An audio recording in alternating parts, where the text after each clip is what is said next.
Welcome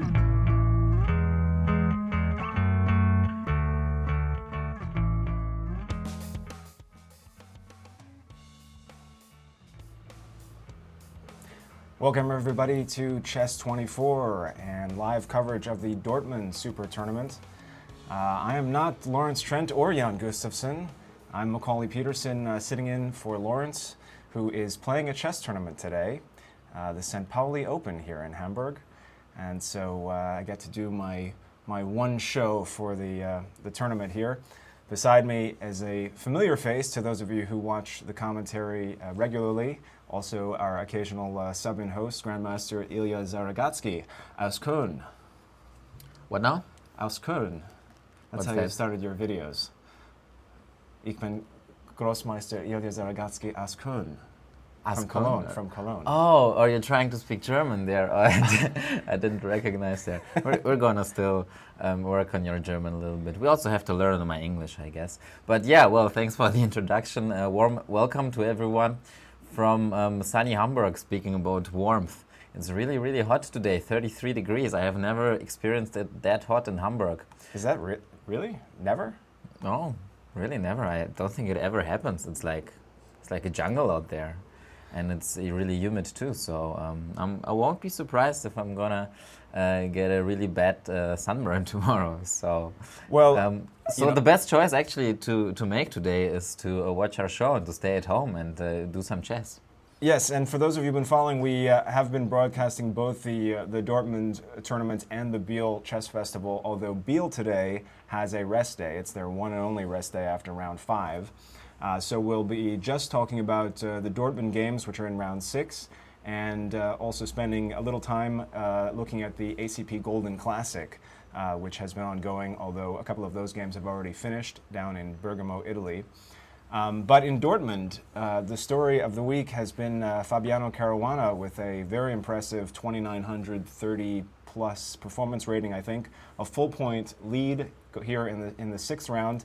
And remember, in Dortmund they only play 7, so the tournament wraps up tomorrow. And so Caruana in a very commanding position. And well, today he's facing the super solid Michael Adams. We're going to go through some of these games, which we are joining, of course, in progress, a couple hours into the round. And we've already had one result, the all-German contest of David Baramidze and Georg Meyer. Right, so let's start with a quick recap of that game, or not too quick, we want to learn stuff from it. So David has switched to playing first 1d4 after playing 1e4 for most of his youth career. Now, of course, well, I know how that feels, obviously, because I have just done the same. He switched to more calm lines, which appear to happen more frequently after 1d4.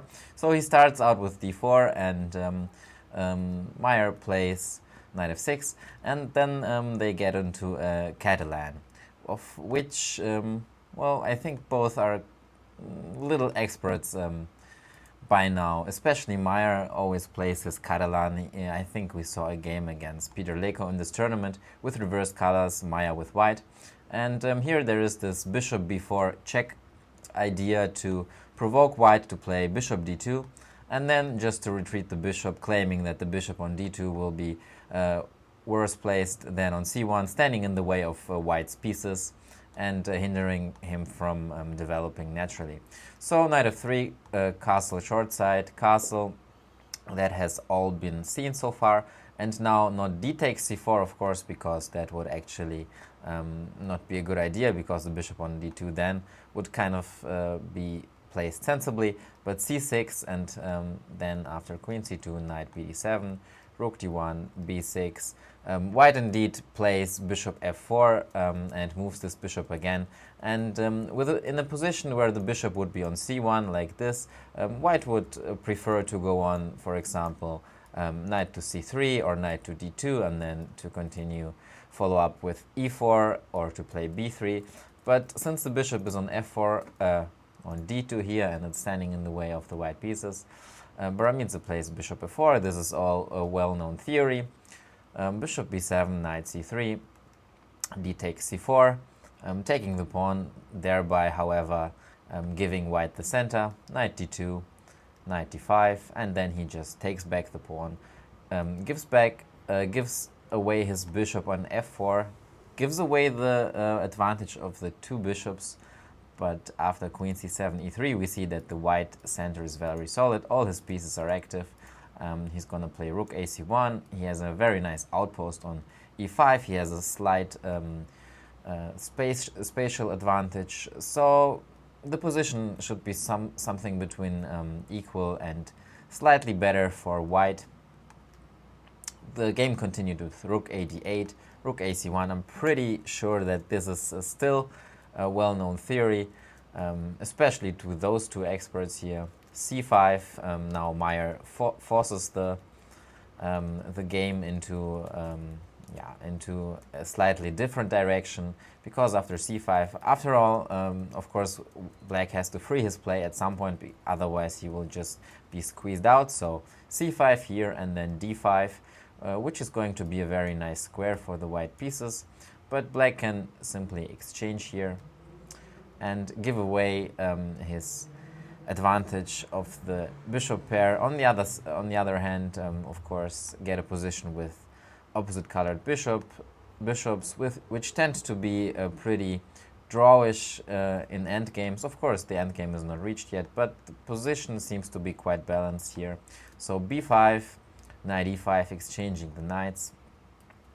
Here, of course, with the knights off the board, the opposite colored bishops show even more. And here, bishop d6, rook d5. That's what happened. Bishop e7. So black is actually just asking for a repetition of moves, or at least trying to exchange some heavy pieces. a4, trying to play on the queen side to provoke some weaknesses, but just a6, exchange on b5, rook e5 again, repeating moves, just to check if the opponent's still up for the draw. But of course, with white in a major super tournament, you should really try to play for a win if it's possible. So rook cd1, exchange on d5, rook d8, and here, of course, we can see that the position is going to level out rather sooner than later. And after b3, g6, little Luftloch for the black king. Of course, it's always sensible to establish a Luftloch like this on g7 and not play h6, for example, because black has the dark squared bishop and he can control all the dark squares around his king with ease, while white is not able to access them that easily. So g6, very sensible move. Exchange of rooks on d8, bishop f1, trying to claim a slight weakness here, queen d7, queen e2. But here Meyer plays c4, sacrifices a pawn, and then just forces the draw with a perpetual check. I would not even be surprised if, especially if Meyer had this kind of position already on his analysis board at home during his preparation. Well, a very plain game, very level, no big danger there for black. So just a simple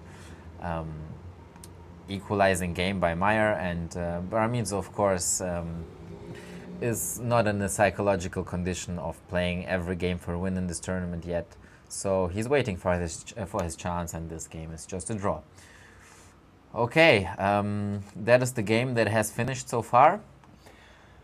Well, let me just interrupt you 1 second, because please do. You know, I was just about to put in a tweet and to mention that you can talk to us by using the hashtag C24Live, right? And discovered, much to my shock and embarrassment, that in fact I simply had the schedule wrong, and we do have a round from Biel, which is extremely embarrassing. But it's here in our live broadcast, which most people are following along, and I was quickly corrected, which thanks very much for that. I probably would have noticed in a minute anyway, but certainly at the top of the show, the rest day is tomorrow. Biel actually has an interesting schedule, because normally in these 10-round tournaments, you have 5 rounds on the rest day, and then they play the other 5 rounds. But for whatever reason, Biel decided to do it differently with 6 rounds and then the rest day. And so tomorrow... Probably just to screw with us, just to mess us up, to to confuse everyone like that. I don't think we're that important, but it might be. Well, I think we're very important. Come on. It let's could be, honest well, of course, Biel being a chess festival, they have a lot of events. They have an open, they have a blitz tournament. They even have a chess and tennis tournament, which I think is unique, where you pair up. Interesting. Play both, but also they have often conflicted a bit in the scheduling with Dortmund.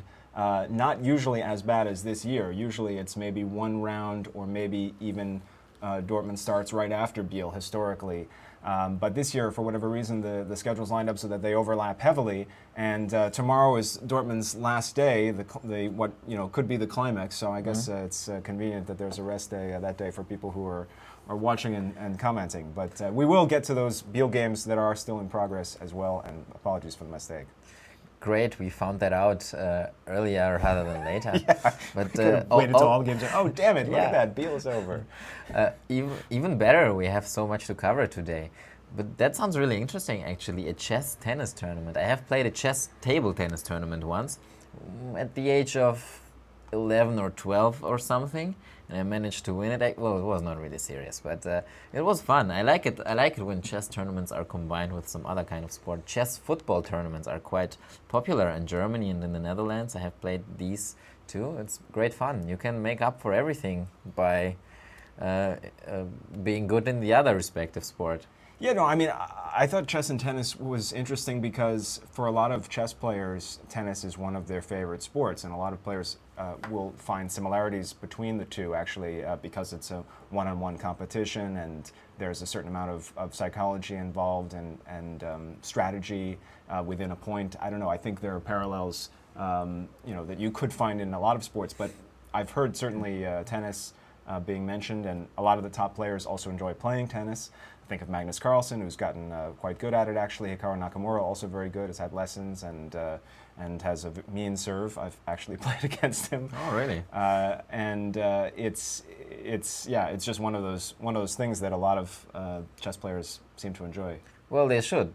After all, you do need something where you move your body rather than your brain, just to make up for the fact that you're sitting in front of the board. When you're playing chess, just to have some sportive counter activity. Yeah, tennis is quite fun too. I used to play tennis, but I was never really. I mean, I used to play it as a hobby, but I was never really good at it. But I have a tennis. Well, you know those beach ball games where you have two rackets and a ball and you play it back and forth, which is very popular at the beach. I have one of those, so it's kind of tennis. And on one of the rackets, there's a chessboard painted. And there are chess pieces that go with it. So actually, with this racket set, you can play this beach ball game, and you can play chess in turns or something. Probably not simultaneously, that would be kind of hard because the pieces would fall off every single time. But one after the other, and I have made use of that. It's a great time great opportunity, great possibility to waste time on the beach. Well, sadly, generally most of the top players in Biel don't actually participate in the tennis side of the tournament. I guess they're there really to focus on the chess side, not surprisingly. I don't understand. I don't understand why. But totally play tennis. But back to Dortmund, we still have 3 games Right. in progress. Where do you want to go first? Why don't we recap all the games that have been finished so far, or do you want to focus on the Dortmund tournament first? No, let's stay here, and actually, why don't we turn to the tournament leader? Because of course, Okay. if anybody's going to catch him, they've got to do it fast. Right. So Fabiano Caruana playing with the white pieces against Michael Adams, and as we can see, of course, there's one of those majorly exciting Berlin Wall endgames, as usually. And well, let's watch the whole game. I think most of our viewers by now will know the correct move order to get into this endgame. We have this this attempt of a Rui Lopez, but then Black takes. He doesn't play a6. Instead, he takes on e4 later on and goes into this endgame, which has been popularized by Kramnik versus Kasparov in their legendary World Championship match in London in the year 2000. Don't let me make a mistake. I think that's No, you're correct, right. 2000, and Great that's chess really what historian is what I am. Yeah. that's really what put the Berlin on the map. And since then, it's enjoyed pretty wide popularity at the really top level. Although it's one of those openings that's never really caught on at the amateur level or the club level. And I don't think you see a lot of scholastic coaches teaching it to their kids either. It's something that has quite a lot of subtleties, can be quite frustrating, I think, for both sides. And so it's interesting in that sense because usually you tend to see, I think, more of a propagation of theory down to the popular amateur level. In most cases of openings over time, and I haven't really noticed that too much in the case of the Berlin ending. I don't know. It's that popularity of the Berlin ending and on amateur levels. It's not too prominent. You're right there, but I have came across it many times when I used to play e4. When I was younger and trying to play aggressive chess. These days are gone, of course. Now it's knight f3. Sure, but against strong masters. Well, no, not so much actually. Many times players, they were a little bit worse on paper than me, and of course it's very, very complicated opening, not in the sense that you have to prepare much, but there are very many subtleties, and you really have to have a really good feeling about chess and understanding of endgames, which I think actually is one of the major things that separates professionals from amateurs or good players from bad players, is how to play an endgame really well. Yeah. And so even though I have never been an expert on the Berlin, those endgames, the better player most of the time wins, and I have a surprisingly good score with it. All right, well, let's take a look at this one. Right, so bishop d7, that should all be theory here. Well, the theory actually just starts somewhere here. We see this idea again to play h3 and g4, of course, one of the major plans here for white to expand on the king side and to make use of the pawn majority. Black, as ever so often, of course, goes to h4, knights exchanged, and here we have very, very pure Berlin ending where we can see the advantages and disadvantages of both sides. White, of course, has his extra pawn on the king side, which enables him to create a pass pawn at some point later on in the game. But on the other hand, Black is very solid and he has his pair of bishops. It's not so easy actually for White to make progress. Okay, so the game continued with bishop e3, b6, that typical idea to put the king on b7 and to connect the rooks this way. Of course, first Black has to take care of the bishop on d7. So rook g2, c5, and the idea, of course, is to put the bishop on the very nice square on c6, where it controls the long diagonal, and we see that, of course, White has weakened his king side a little bit. Also, he has always to look out for h5 ideas, opening up the h-file and loosening White's pawn chain here. So knight d5 was what Caruana played here. Rook e8, knight a1. Now, of course, taking on e5 is not to be recommended. First of all, of course, bishop f4 is quite strong here, but also just taking on c7 immediately. So the pawn, of course, is untouchable. Bishop c6 for that reason. Now bishop f4. Always toying with ideas of playing e6 at some point, then forking the two rooks. So Black plays h6 here, and the idea actually is that after e6 you can just take on d5 and nothing bad happens. So e6 is a little bit premature here. King g2, very typical move to get some little more grip here on the king side and to support the promotion of the pawns. That pin is not too horrible here because whatever happens, White has always c4 to strengthen the position of the knight in the center. So king b7, c4, a5, typical moves. And now we see that it's not so simple for White to really progress. He plays rook e1. The idea is to play bishop g3 and then to follow up with f4 and f5 and even e6 if Black allows white to do so. So rook a d8, bishop g3, exchange of the bishops. Of course, it's not so easy for black to hold on to his pair of bishops. So there are simply no squares left. e7 is rather passive. So exchange on g3 and f6. Well, that's interesting. Of course, white cannot take on f6 because there is a pin here. The rook is hanging. e6 is rather risky, although it would be helpful if we had an engine here. I have not analyzed this position, but I'm assuming that the pawn will be under heavy attack here after rook d6, e7, then maybe exchange on d5, and rook back to d7, or after rook d5, then just exchange and king c8. So, of course, white would be very happy to have a passed pawn on this very flank where he has a pawn majority, but it cannot come at all costs. Of course, he has to watch out for counterplay by black. So f4 followed, and now rook e6, and that's the position that we are currently facing. The idea is to double on the e-file when necessary and to stop white from playing e6 himself. Looks pretty equal to me, but I think, of course, a draw is the most probable result here, but white might be pressing for a little bit here. At least it's very difficult to imagine how black should win here, because it's white who's trying to get something.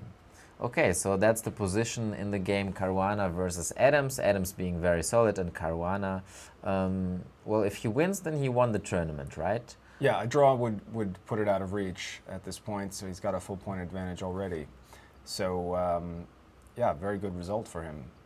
It's hard to see how he could manage to screw up this position, actually. No, but a draw isn't... He's not winning the tournament with a draw, is he? No, but he... But it's very probable, probably. Extremely probable, I mean... It's not impossible for others to catch him. Well, he has been showing the most successful and most solid, most convincing chess so far, so I think he would be a deserved winner. All the other participants are struggling in one way or another, except for Georg Meyer, maybe, who has been also very solid, but... Well, I think he would be a deserved winner of the tournament. So let's move on to the next game. Well, Kramnik-Leko, this has often been a pairing we've seen in Dortmund over the years, both regulars here, and more often than not ending in a draw, if memory serves. And this position certainly looks headed that way as well. We've got symmetrical pawn structure. Don't really see much to play for here, although I believe they do have a move minimum rule in this, so they're going to have to play a little bit more. What is it, like 30 moves?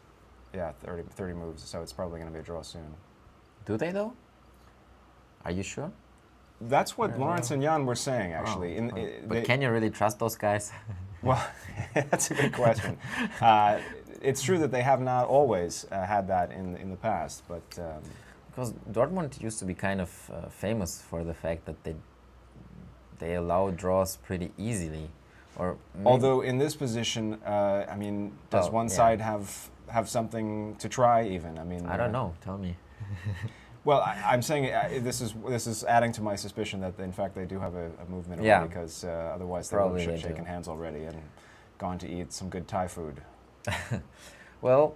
Vladimir Kramnik and Peter Leko certainly are very prominent guests in Dortmund. They have been playing there for many, many years and have won the tournaments, especially Vladimir Kramnik, who has a fantastic winning streak there. And they feel very homey there from what you can hear. Kramnik called Dortmund his second home. I can remember that. And of course, Leko also a very good German speaker, and his wife is the daughter of Arshak Petrosyan, who used to reside in Dortmund for many years. And his former manager used to be from Dortmund, Carsten Hensel. Well, it was both of their former managers. Right, he managed both of them. does he manage them now? One of them at least. No, I don't believe so. Okay, so if there's a vacant spot there, I'm willing to maybe apply. If they, you never know. You think you have a career in professional chess player management? Why not? Okay. Do you think you do? No, not particularly. No? you can never know what opens up. So we have Queen's Indian opening here, which I'm not a big expert, but Peter Leko is. Is he? I believe I've seen many a game of his in the Queen's Indian. Good for him. And after d5, well, even without knowing the theory, the move b3 doesn't seem to be like the main move here. But certainly the sharpest, most critical, certainly. Yeah, I don't wanna say something that is not correct, but moves like short castle or knight c3, they look a little bit more logical. They should be the main moves, but of course b3 has probably its ideas. There's the idea, of course, of always being able to take back on c4 with the pawn, and then in some lines it might come in handy to fianchetto the bishop on b2. So. Well, this seems like a good moment to point out that if you're following on Chess24 in our live broadcast tool, you actually can click on the database tab right below the games, below the engine lines, and see, for example, some of the breakdown of these kinds of opening moves, how popular they are. So we can see, for instance, here, that you're right, short castle is by far the main move, but b3 also is played pretty often. It's the second most popular move in the position. So, and also interesting to note that it has the highest drawing percentage of the main continuations, the few continuations. So this is, yeah, the kind of thing that that's nifty if you're watching in our own broadcast, that you have access to that as well, and well, something we can refer to too. Yeah, and maybe I should make use of this too.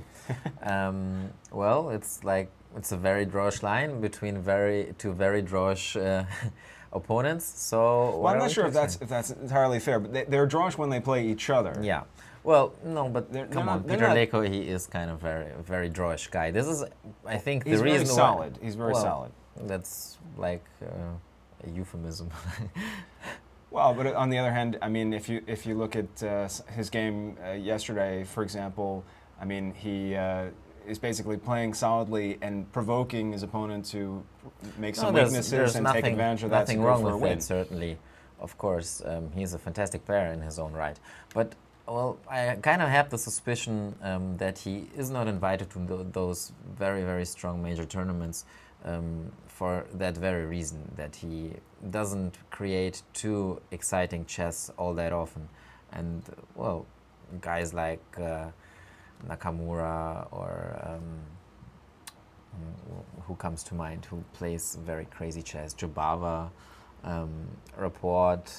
Yeah, I hear what you're saying, but of course these days a lot of the top tournament invitations are governed largely by where you are on the rating list as well. So you know, if you slip out of the top 10, it's, you know, the invitations are going to be harder to come by. And for a long time, Leko was in the top 10, and now he's not. So yeah, also true, of course. So we have this position, and after a short castle, bishop b2, c5, we have a very symmetric position, with the only difference, of course, that the bishops are placed on different squares, and that white is a tempo up. So obviously white is trying to go for a small advantage here. He exchanges on d5, and well, e takes d5 would lead to either an isolated pawn position or a hanging pawn position if white fancies to. But Leko decides to take back with the knight and to just keep the symmetrical structure. If those two pawns in the center, c5 and d4, will exchange, then the structure is even more symmetrical and even more level. But of course, still all the pieces are on the board and everything is possible. By the way, I wanted to mention that here at this point, Well, Russian chess school says when the bishop on b7, there's a bishop on b7 in these kind of structures, and it's fianchettoed, and black has a pawn on d5.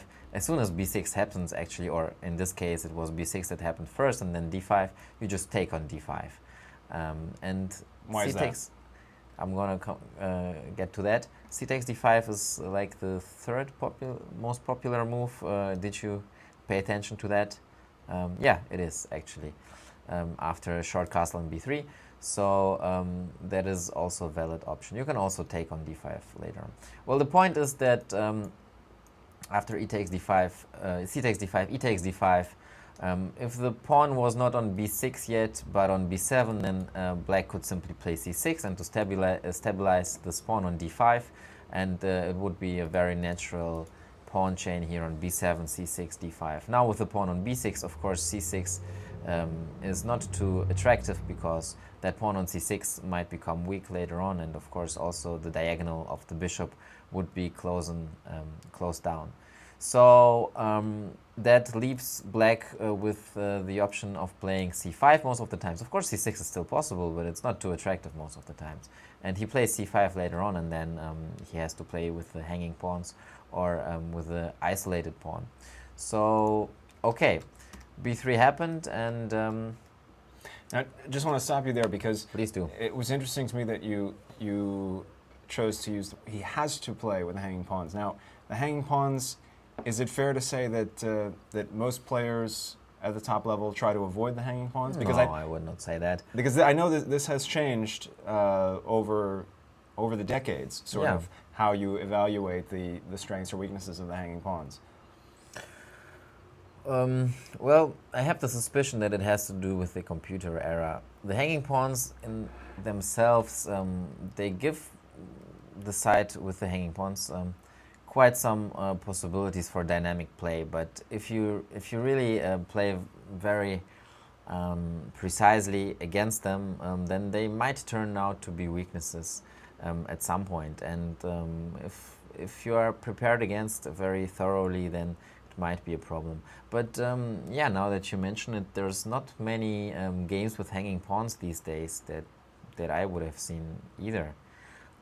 Maybe that has to do with the openings, actually, that people on the highest levels prefer to play different kind of openings. Well, and similarly, I think positions with an isolated pawn, or isolated d pawn in particular, have also had a reassessment in modern chess. I think it used to be considered a much greater liability than it is now, and now, you know, whether it's just the natural development of theory or the use of computers and understanding better dynamic piece play, I think most people tend to think that the isolated pawn positions can be, you know, if you know how to play them, can be quite fine or even advantageous. Whether you like to play with I never liked to play with or without or against isolated pawns. I think that's kind of a trauma. How do you pronounce it? Trauma. Yeah, that I'm recovering from, because I remember when I was young. A particularly bad defeat or something? No, not so much. But when I was young, I had one trainer who. It was a favorite topic, and we looked at a lot of isolated pawn positions, and at some point I got really rid of them. I couldn't see them anymore, and so I decided to never get into those kind of lines, those kind of openings after that. But that's just me. just out of frustration at having it drilled into you. Yeah, just out of, because, you know, when you see the same thing over and over again in chess, probably also in real life, then you get bored of it. Well, it certainly is true, though, that the isolated pawn structures in general are probably some of the most important isolated d-pawn positions, because they can arise out of so many different, especially queen pawn openings and move order variations. So, you know, it's understandable, I guess, why your trainer might have wanted you to spend quite a lot of time on it, depending on your repertoire. Sure. No, it's a basic thing to know how to handle an isolated pawn or to play against it. But you can exaggerate there too. So here, there's no isolated pawn. No, he decides to recapture, to keep the tension in the center and potentially keep the position symmetric. I'm pretty sure it's possible to take back with the e pawn too. But yeah, that's kind of simpler. I mean, why not take with the knight on d5? Okay, I'm not a big expert in this position, but I mean, it's not too difficult to understand. It's kind of symmetrical. Those pawns, they will exchange at some point, and white is still a small tempo up and has a bishop on d3, but he's probably not going to mate black there on h7, so the bishop might be in the way in the d file later on, and also maybe a target for attack by one of black's knights, for example. So looks very equal to me. Probably Vladimir Kramnik not in too big a fighting spirit here, or not willing to take too big risks, just trying to play for 2 results, even though draw is quite probable here. So just normal development here, putting the rooks into the center. One advantage of the bishop on d3, we see here the queen has a very nice square on e2, while the black queen lacks the square. But okay, I'm not sure that is such a big problem. Even though in such positions, it is sometimes quite an issue where to put the queen. You don't want to put it on e8, obviously, because that would stop the f8 rook from developing in his natural way to d8. And if you put it to c7, then it might be opposed by a rook on c1. But if you're quick enough, you might get it to b8 and then maybe even to a8. Well, in fact, this is what we see Peter Leko doing here then. So he ends up finding a home on c7 and then slips his queen back to b8 a few moves later. Yeah, maybe it would have been an idea to start with rook c1 here, just to discourage, white, give him something to think about. Playing. Well, just to stop him from playing queen c7, because does it actually stop him? If I take just knight takes c5 and the knight is controlling the square on b5 on b4, so I cannot play b4 myself. Maybe bishop e5 stopping the queen from going to b8, bishop d6. I don't know what's happening here. Looks okay for black, probably. I mean, I can take here, play knight c4, but nothing bad has happened for black. It's a game. So, well, yeah, it's a boring game, but it's a game. Okay, so rook fd1 happened, exchange on d4. Black is just in time to put the queen to b8. Knight c4, a6. Well, there's many moves that are possible here. I mean, queen b8 is probably also quite fine. Rook fd8. Sometimes you have to watch out a little bit for some kind of tactic here. Maybe rook fd8 is a little bit unprecise. I don't know. Probably it still works, but I mean, in a dream world, there would be a double bishop sacrifice like we have seen from the old masters like this, and white would be mating, but I don't think that is the case here. There are too many defensive pieces here for black. But of course, that is something that white might dream of, with the bishops being set up for the king side here. So a6 just doesn't mess around with those kind of ideas and takes knight b5 just out of the position. So rook ac1, b5, there's no square that the knight could jump to with a favorable discovered attack, so it has to go back, bishop b8. And here, of course, it seems that Leko has solved all his opening problems, and well, the position is just fine for him. 94, exchange of some pieces, of course. And Kramnik plays rook d1, so still trying to fight a little bit. But here I had the feeling when I replayed this game shortly before the show that it kind of tilted towards black. Well, just going away like that from c1 to d1, of course, gives black the control over the open c file, and there's a very nice square, as we can see here, on c3, especially with support of the b5 pawn. Actually, white might be a little bit worse here. Also, since the bishop on f6 is placed very nicely, neutralizing this bishop on b2. So, Okay, it's nothing too bad. Queen d2, just to control the square. Bishop e7, threatening to come around this way and to make use of this c3 square, but it doesn't seem like white is pressing here anymore. Yeah, so that is a curious decision. I mean, just given Kramnik's position in the tournament, he's quite uncharacteristically tied for last, which is, yeah, I mean, in the history of his 10 wins in Dortmund, I think that's probably not the position you would expect to find him in here in the final weekend. But, you know, okay, so what has he got to lose? He might as well try to prolong the game as long as possible by not exchanging pieces, I suppose. Yeah. Is he really tied for last, though? Yeah. Oh, but that's just because David Baramitsa's game has already ended. David Baramitsa was in last place. Yeah, and he now drew, he has and a now draw. they're. But probably, since it's going to be a draw, which we suspect, Kramnik will be not last anymore. Yeah, but not first either. In the bottom half of the table. Yeah, definitely. Right. And Ponomarev Nadic is still ongoing, of course. So. Okay, so let's wrap up this game real quick. Bishop e4, knight f6. Now even more pieces are exchanging. Rook back to c1. So this whole operation of rook d1 and rook c1 was not too successful. And here, exchange of more pieces.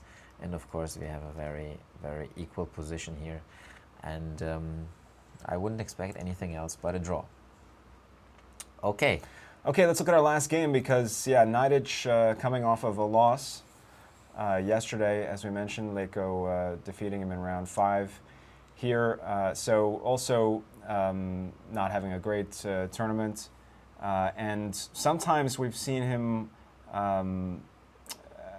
after a loss, especially if he thinks that he should not have lost the game, go a little bit on tilt in some of these tournaments and get a little crazy. Doesn't look like that was so much the situation in this game, however. Yeah. Well, Nadic and Ponomarev, that's a very, very different game than Kramnik and Leko, who always seem to be landing in very equal positions when they play against each other. But Nadic and Ponomarev, they are very big fighters. They don't like compromises. They play for a win most of the games. So in this game there was a big fight to be expected, especially since both are still maybe hoping to climb up the table a little bit. So let's go back to the beginning of the game. It's a Ruy Lopez and not a Berlin Wall this time, and actually it's a closed Ruy Lopez and Knight b8, which is the Breyer variation, very calm positional line, which is quite old. The idea is to reroute the knight from c6 to b8 and then to d7, to follow up with c5, gain some space on the queen side and in the center, and then to develop naturally bishop b7, queen c7, rook to e8 maybe, and so on. Well, the point is actually that the knight on a5 is sometimes badly placed, especially when white plays d5, then the knight cannot retreat to c6 anymore later on in the game, so it's a little bit passive on a5, and if it goes to b7, then oftentimes white follows up with b4, takes away both these squares from the knight, and it's not easy to bring it back into the game, because from d8, I hope you're not confused by this myriad of green arrows. Even here from d8, there is no possibility to come back to the game via c6 or e6, because in this line the white pawn would be on d5. So with that in mind, knight b8 is quite a sensible idea, because on d7 the knight will be placed sensibly and will not be in the way so much of black's pieces. d4, knight bd7. It also defends the pawn on e5, which also comes in handy a lot. Knight bd7, bishop b7, now bishop c2. White wants to regroup his knight to g3. Of course, that here would not be possible because the pawn on e4 is hanging, so bishop c2, this is all theory. Rook to e8. Now that the bishop has left this diagonal, there's no danger on f7, so rook e8 is a very sensible move. a4, bishop f8. Very natural setup of the pieces for black here. Bishop d3, trying to get some pressure here on black's king side. c6, closing down the bishop diagonal, but at the same time, of course, defending the b5 pawn and gaining a little more control over the center and stopping white from ever playing d5.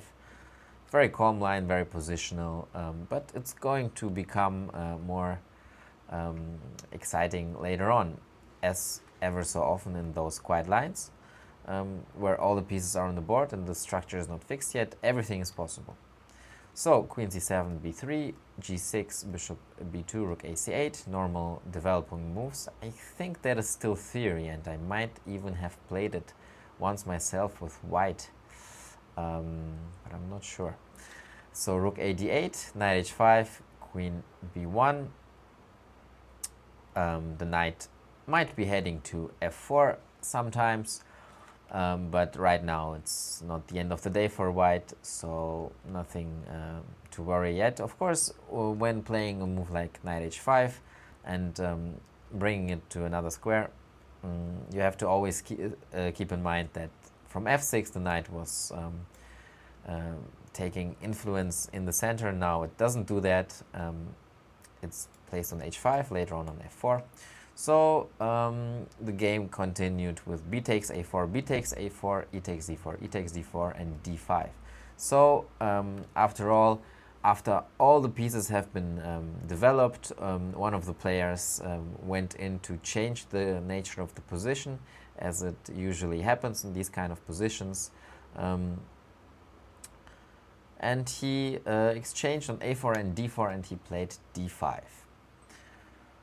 Well, let's see, what's the idea? Of course, if white exchanges, then probably there's not much going on and it's just equal. So e5 might be an option. But even though this pawn chain looks very nicely, very nice is what I have to say, right? c5 might be a little uncomfortable here for white, because there's no easy way for white to proceed, and on the other hand there is some counterplay. All black pieces are ready to attack the somewhat crumbling center of white. So e5 might be not the best idea, and so Knight decides to go for rook c1 just to stop this c5 idea, and of course to threaten to take on d5. And if black was to take on e4 here, probably white recaptures with the knight, and well, we see this constellation pawn on d4 versus pawn on c6 is quite advantageous here for white, because he has a little spatial advantage here. All his pieces are nicely placed. The bishop on b7 is somewhat passive, and d5 is threatening. The white pieces are already a little bit ganging up on the black king here. Ideas like d5 here, maybe knight to g5, bishop c4 are in the air. Well, now with black to move here, obviously this pawn on c6 is also blocking the bishop on b7. Could we just play c5 now and jettison this pawn? I don't know. We should ask one of the engines, but it might be possible. You're actually, my engine today. That's quite a heavy burden on me there. It might be possible. Of course, this pin is not too pleasant, but on the other hand, black is defending the square c5 four times. Very well protected, yeah. So it's not so clear at the first sight if white is able to take advantage from that. Of course, some kind of once this long diagonal opens, of course, some kind of setup like bishop a1, queen b2, or queen c2, queen c3 is quite possible, but right now it would run into bishop g7. Of course, not in this position, but with this long diagonal being that open, that might be an idea. But on the other hand, of course, black opens up the long diagonal for his very bishop, and once pieces exchange on c5, then there might be a little Zwischenzug on f3, bishop takes f3. I don't know what it's here. Maybe rook takes e1 is a valid idea because bishop c5 looks a little bit dangerous here. Something like that is imaginable. Well, it definitely would sharpen up the game, but it might be possible. I don't know. It might be possible. Well, in any case, he didn't go in for this line. He didn't take. Well, it probably won't run away that soon. So knight f4 is a very sensible move, just to improve your piece, and that was, after all, that was the plan, to put the knight to f4, bishop f1. From here, of course, it's not that scary looking in this direction anymore. So, But he wants to maintain the two bishops in this position, which can open up at any time. but on the other hand, the bishop might come to c4 later on and pressure f7. But this is just all hypothetical. Of course, black has a lot of resources to deal with that. Queen b8 makes a lot of sense to leave this c file. Maybe now d takes e4 and c5 was possible, but the position might become very concrete here. You always have to watch out for those kind of ideas. I don't like it too much for black because you're a little bit tied down here. Yeah, queen b8 looks sensible. I don't know, maybe something like knight fg5 is even possible, trying to get some threats going here on f7, h6. Maybe you might think about some kind of sacrifices and bishop c4 check here already. Probably it doesn't work yet, but maybe even j3, maybe not. I don't know, it's very complicated, but it's possible. So queen b8, yeah, I mean, that's a logical move. You don't have to calculate all those lines. It's just very sensible, so why not? And now bishop f1 also now opens up the possibility of kicking this knight with g3, which is what he in fact played. Right, g3, guarding the h3 pawn. And still, white is not in a rush to fix the pawn chain in the center. He plays h4. This has two ideas. First of all, bishop h3 might be a very good move in the future. Of course, from h3 the bishop would be hitting a lot of black pieces, and on the other hand, of course, h5, and just to make black's kingside a little bit more shaky, is another very valid idea, with the queen eyeing to g6 here, and we have seen some sacrificing ideas here already. So white is actually trying to set up a kingside attack. Bishop g7 and bishop h3. On the other hand, of course, white has to watch out. If the position opens up, then he might be weak on this long diagonal himself, because the bishop is on h3 and not on g2. But right now that doesn't seem to be a big danger. Still c5, opening up the position, and here the position becomes very complicated. And that seems to be something that suits both players very well, because they like those kind of double-edged positions with full of chances. For both sides, preferably, of course, for themselves, but you can't always get what you want. So c5, d takes c5, pair of bishop exchanges, knight d takes c5, and actually I think c5 was an inaccuracy, because in this very position knight e5 turns out to be very strong. Now that we've exchanged the dark squared bishop, the main defender of the dark squares around black's kingside, we see that there are some ideas on the dark squares for white to start a very dangerous attack against the black king. The knight and the queen are very well coordinated for that, so black has to take care a little bit. And after knight e5, the engine is quite happy too, if I'm recalling correctly.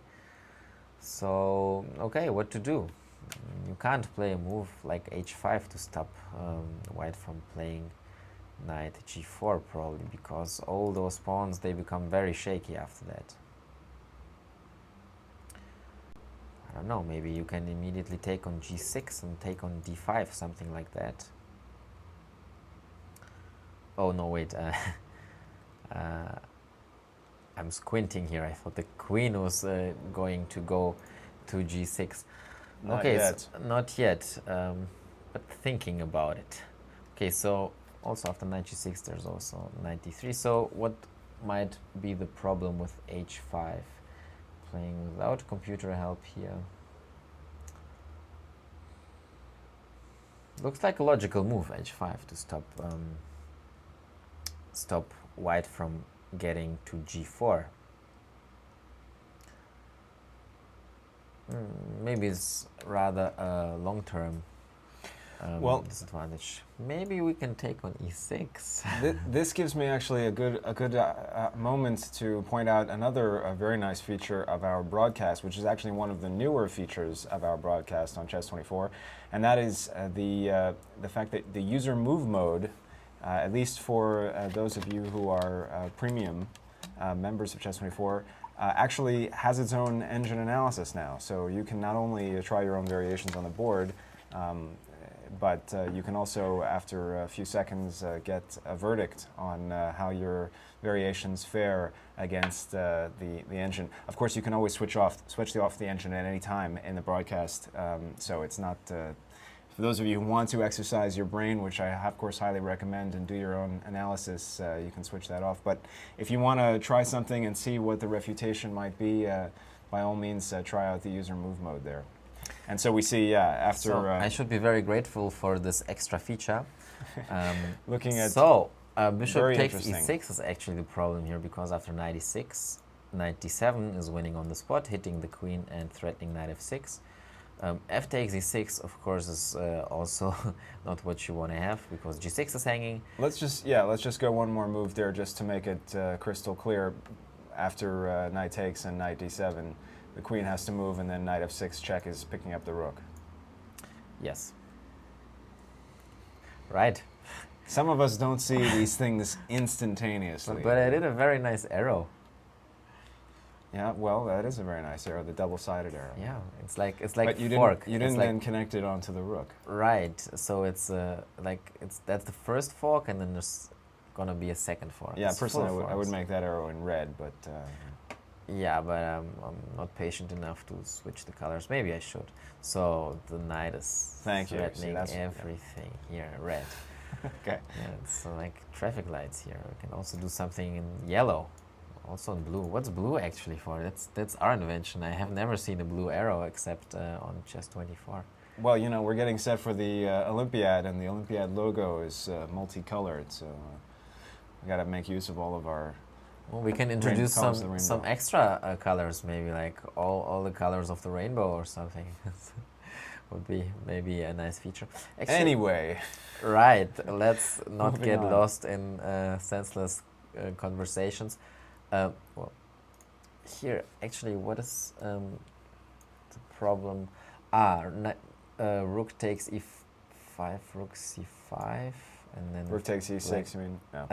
Rook takes e6, like takes, then knight d7, let me just show that, is winning material, because after queen c7, I take on c5, and then the bishop is hanging in the end. But it's not all that simple, because after rook takes c5, there's still pieces hanging.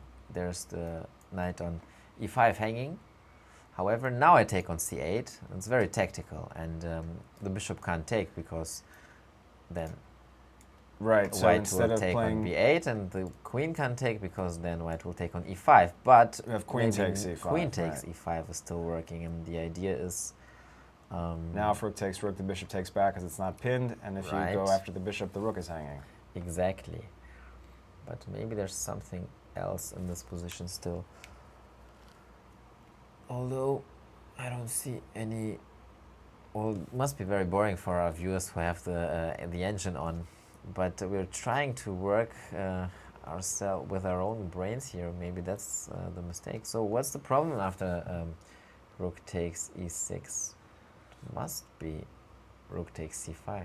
Well, let's cheat a little bit, maybe, no, or maybe takes d5. Yeah, we take first.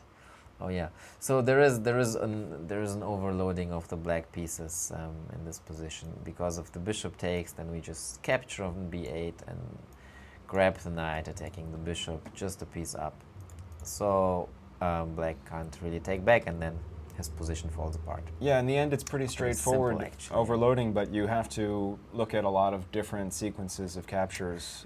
Yeah, you have to check all the sensible candidate moves. Well, everything actually that captures something or threatens to capture so something. it's very forcing. It's one of those lines Yeah.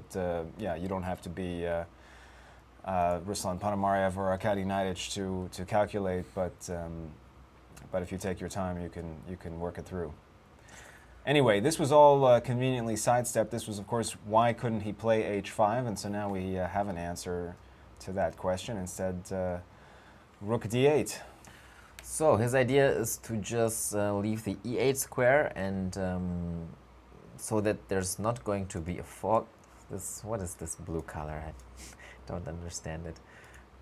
So the idea was, no, let's make it green. So the idea was to leave the e8 square, so there's not going to be a fork. And after knight g4, there's just going to be d3, for example. Or maybe even knight d3 is possible here, although that looks dangerous. But in the worst case, there's always d4, and with the diagonal closed, there's not going to be any danger for the black king. So that's black's idea, playing rook e d8. But there seems to be another problem, and that problem is bishop takes e6. So still recapturing with the f-pawn is always very dangerous, because we're weakening our king side a lot. Knight takes e6 is the move that was played by Ponomaryov here, and an exchange on c8, and that's the position we're having right now, right? So white has a little edge here. Yeah, probably. Let's see. Maybe even more than a little edge. Well, he can kick away the queen, playing rook c1 for a start. There's still the dark squared weaknesses around black's king. And, well, black's bishop is a little bit loose there, so move like rook c1, queen b8, rook b1 might be possible, although we're not really threatening to take on b7 because of queen takes e5, but we're threatening to take on f7, for example, first, and then to win a pawn like that. So, well, black would of course love to open up the long diagonal by playing d takes e4. So many arrows, I get confused myself here. Or d4. But of course it's white's turn to move here. And once black plays d4, he's kind of happy, because that's going to be, or that might become, a very, very strong passed pawn. Yeah, plus it's partly shutting down Yes, this long diagonal, which with the dark squared weaknesses. So. Yeah. But on the other hand, opening up the position with d takes e4 would really make this bishop come alive. So both are valuable options here for black, but it's white's turn. So what is Arkady probably thinking about here? I think rook c1 looks like a logical move. Knight g4 you should check, of course, too. d4. Let's see. There's two checks, but they don't seem to lead anywhere. The knight can't do anything by itself. No. Well, you don't want to play e5 to strengthen your grip on the black squares, because that opens up the long diagonal. You want to bring your d2 knight into action, but it's not that easy yet. Maybe rook c1 and knight c4, but you don't have to play knight g4 for that. So I think rook c1 looks like a logical move. White has probably no time to play h5, because then there's going to be countermeasures in the center. But of course, h5 and trying to make black's kingside position a little bit more, a little weaker, is of course an option in a position where there is not that much going on in the center as here. So Arkady is still thinking about his move here?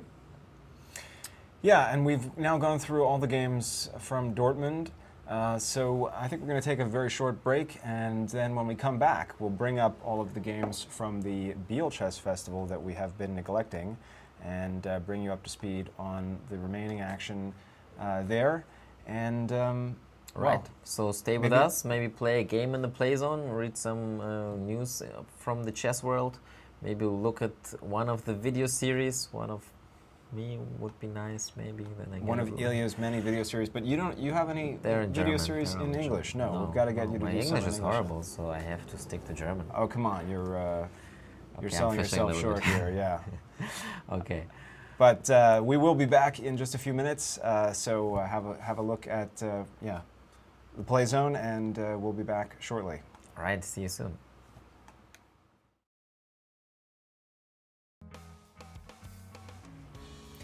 Hi, welcome back everyone to Chess24 live coverage of the Dortmund Super Tournament and the Biel Chess Festival. And if you're really good, we might also have a look at the ACP Golden Classic, which we're not broadcasting, but does have some games ongoing that we might have a glance at. With me is Grandmaster Ilya Zaragatsky. And right now we're going to switch gears and have a look at the games from Biel. There's one game still in progress, and that is Anish Giri, white against Ho Yifan. And neither of these players at the moment is in striking distance of the leader, Maxime Vachier-lagrave, who's been playing very well and is also already in the clubhouse for the day. The thing to remember about Biel, of course, is that they're only midway through the tournament. This is round 6 of 10, so a lot of chess yet to be played here, and anybody can win. And also quick mention that if you want to get in touch with us, you can do so at the hashtag C24Live, or use the little Twitter box if you're following on the live broadcast here at Chess24. And we haven't seen too much activity today, but we'd be happy to take some questions or comments about the tournaments or about the chess world in general. If anything about anything. So feel free to do that. But now let me turn it back over to you to give us a quick sum up of what's going on in the Giri-Ho game. Right. So before we come to that, I think people are just majorly confused. But just to, as a quick explanation for those who have not been with us the whole show, Jan is playing a simul game in Baden-Baden for his Bundesliga team. And Lawrence has started the St. Pauli Open. It's the first round today, so both are busy. I'm sure they'll both be tweeting about it, though. About what? About their activities. Their activities. Probably, yeah. GM Jan Gustafsson and Lawrence Trent IM. At least that's the official version. The really true version is that we just do a hell of a better job here, so they've been fired. I like that version. Right, so let's see what this game has to offer. Of course, in the first round, those two played against each other. Today is the first round of the, it's the... it's a double round robin. It's a double round robin. They cycle back around with the same pairings and opposite colors. In Germany, you would say it's the, return match or something like that. How would you say that in English? Today is... Yeah, I mean, I normally don't think of a return match in a tournament, but rather return match in like a world championship. But it kind of is, because all opponents have been facing each other in the first round already. Sure. And now it's the chance for them to take revenge for whatever happened in the first game they were not happy about. And there is something Giri is probably not happy about, which is his defeat against young female chess prodigy Hu Yifan, or Yifan Hu, how I should say correctly, who defeated him in a very convincing way with white after he has been playing a little bit too risky, let's phrase it that way. And today might be the day that he has the chance to take revenge. By the way, Yifan Hu on her very best way to maybe even catch Judith Polgar, who has been world #1 and the strongest female chess player for what now? 20 years? I don't know. Yeah, I mean... Always. Like, I can't remember a time when there has been a stronger female chess player than Judith Polgar, at least not when I walked on the face of this Well, earth. I'm going to show my age because I actually played in a simul when I was about 10 with the three Polgar sisters in New York, and at the time Judith was still very young, I think 15, and in fact her older sister Susan was the leader, but not for long. Anyway, this tournament, the Hou certainly has been one of the main stories of it because there's always been a lot of speculation about whether she can sort of break through to the next level. She's been kind of stuck in a range for quite some time, and part of that, I think it's widely thought, is due to the fact that she's had to participate in so many women-only events, of course the World Championship cycle being notable among them. And although she has played in some of these super tournaments before, certainly not with the regularity that that some of the other up-and-coming young players have been. And now, well, as the world champion, she's getting quite a bit more invites and getting these opportunities to play and really kind of settle the question of whether or not she can compete and in fact overtake Polgar. Still a little ways to go, but getting closer with tournament performances like we've seen here in Biel in the past week. Yeah, which I think is great, that the fact that she's being invited to strong tournaments even more often these days. She certainly is an attraction. I mean, it's always something special when there is a very strong female chess player around. Just to advertise a little bit, I have written an article about, well, where I investigate the question why actually men are much stronger chess players than women.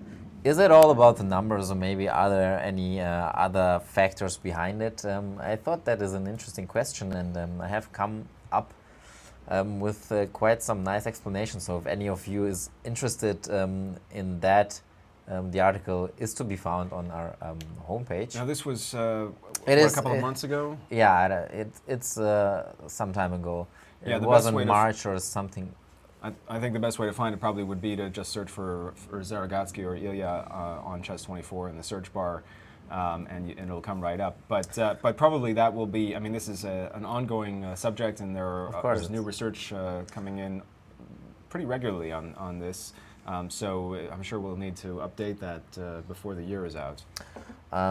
No, it's written in stone. My research, yeah, of course. I mean, I'm pretty sure you left the question open. It's cutting edge science. No, actually, no. I have closed that topic once and for all. You can't. There's no arguing there. It's pretty. There is, of course, a statistical fact. I don't want to. Don't want to. Just read it. I sense a little bit of sarcasm here, but no, actually, it is a very interesting topic. It's very fascinating. Everybody has their own opinions about it. Everybody seems to know the reason, but there are, of course, many factors, as ever so often in life. It's quite. It's not as trivial as you might think. It's not only the numbers, but. Of course, there are exceptions like Yifan Hu and Judith Polgar, and Yifan Hu is actually approaching the best ELO, or approaching the best female player of all times, ELO-wise, and well, if she wins today, she certainly will be a lot closer, but it doesn't quite look that way yet. So after all this banter, which has nothing to do with the game, quite actually, a preamble. Let's take a look at the game ongoing. Let's call it like that. Yeah, let's take a look. Let's start actually with the position that is right now on the board. So what we have here is Giri playing with white. Well, we have lost so many words on Yifan Hu. Can you say that in German? You say it in German. You say to lose words, but that's not to denounce or something. We have spoken a lot about Yifan Hu, but of course Anish Giri, also quite a character in chess. 2750, very high rating, very young, very talented guy, on his way into the top 10. But he lost in the first round against Yifan Hu, and now he wants to take revenge. So what we have here is an ending where white has the advantage of two bishops, but on the other hand, black has has is one pawn ahead. So what is this position? Surprisingly, or not so much surprisingly, but it's pretty clear that actually white has the advantage. The extra pawn cannot be converted that easily yet because the bishops are really controlling the open board quite nicely. There are only a limited amount of pawns on the board. From white side, it's only 2 pawns. But the thing is, those bishops, they are really powerful. And also from a practical standpoint, it's much easier to play this position with white, especially because black will have some problem with his king. And he has a weakness on e6. That's quite easy to see. And he has or she, I should say, she has a very nice knight on d5, but that's almost the only, well, that's one very strong piece, but the problems with the king are quite unpleasant. Well, let me just interrupt you 1 second, because this is something that I've been interested in actually as an amateur player, expert level player. What is your current elo, by the way? Well, that's neither here nor there, but I'm going to be the voice of the amateur in this commentary, and I think one thing, it's very hard to grasp exactly why in this position having the bishop pair is so good. I mean, it's as much as giving white a very slight edge, even with black being up a pawn. It's one of those things where, yeah, theoretically you understand the bishop pair is strong, and sometimes we talk about the current value of the pieces as giving the bishop maybe more like 3.5 relative to the knight. But in the end games, in particular, the bishop pair can be strong, so much so that they can be stronger than this outside pass pawn, which, of course, on its face looks like it should be a big asset for black. Well, let's just imagine the pawn on e6 was not there.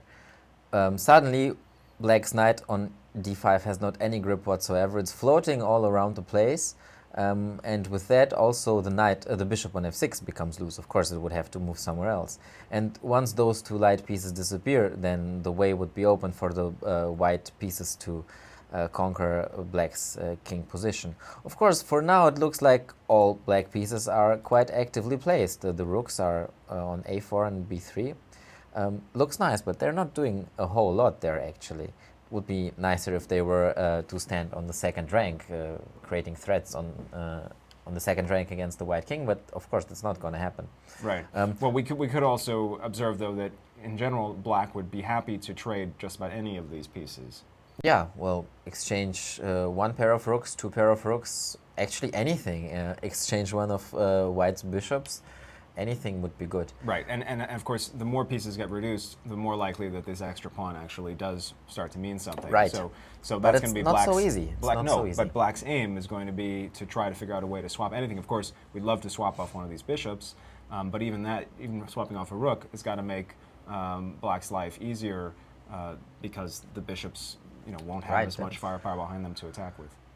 Not only the bishops, but with 2 rooks, there are all kinds of constellations imaginable where those rooks might be ganging up on the f-file and then trying to mate the black king, or maybe one rook will come from c8, the other one will enter on f7. Again, too many arrows there. Yeah, I mean, it's just a general rule of thumb. If you're trying to attack the opponent's king, you try to avoid exchange of pieces. And of course, if you're trying to defend, then you're very happy to exchange any pieces. Well, not your most important defensive pieces, but other than that, anything. But of course, it's not that far yet. The pawn on e6 is still there. It's just not very stable. So white will be trying probably to White will be trying to get this pawn or to create some pieces against the black king. Well, in fact, let's get an update on this board. There is bishop d6 has been played. And the idea is to enter via c8. And we see that if black was to play some useless move like a5, there's immediately bishop rook c8 check, king to g7, certainly bishop f8 check, and now the king has to go back to the back rank, and then bishop h6. And it's mate in the next move, bishop d8, and now we can even include the second rook.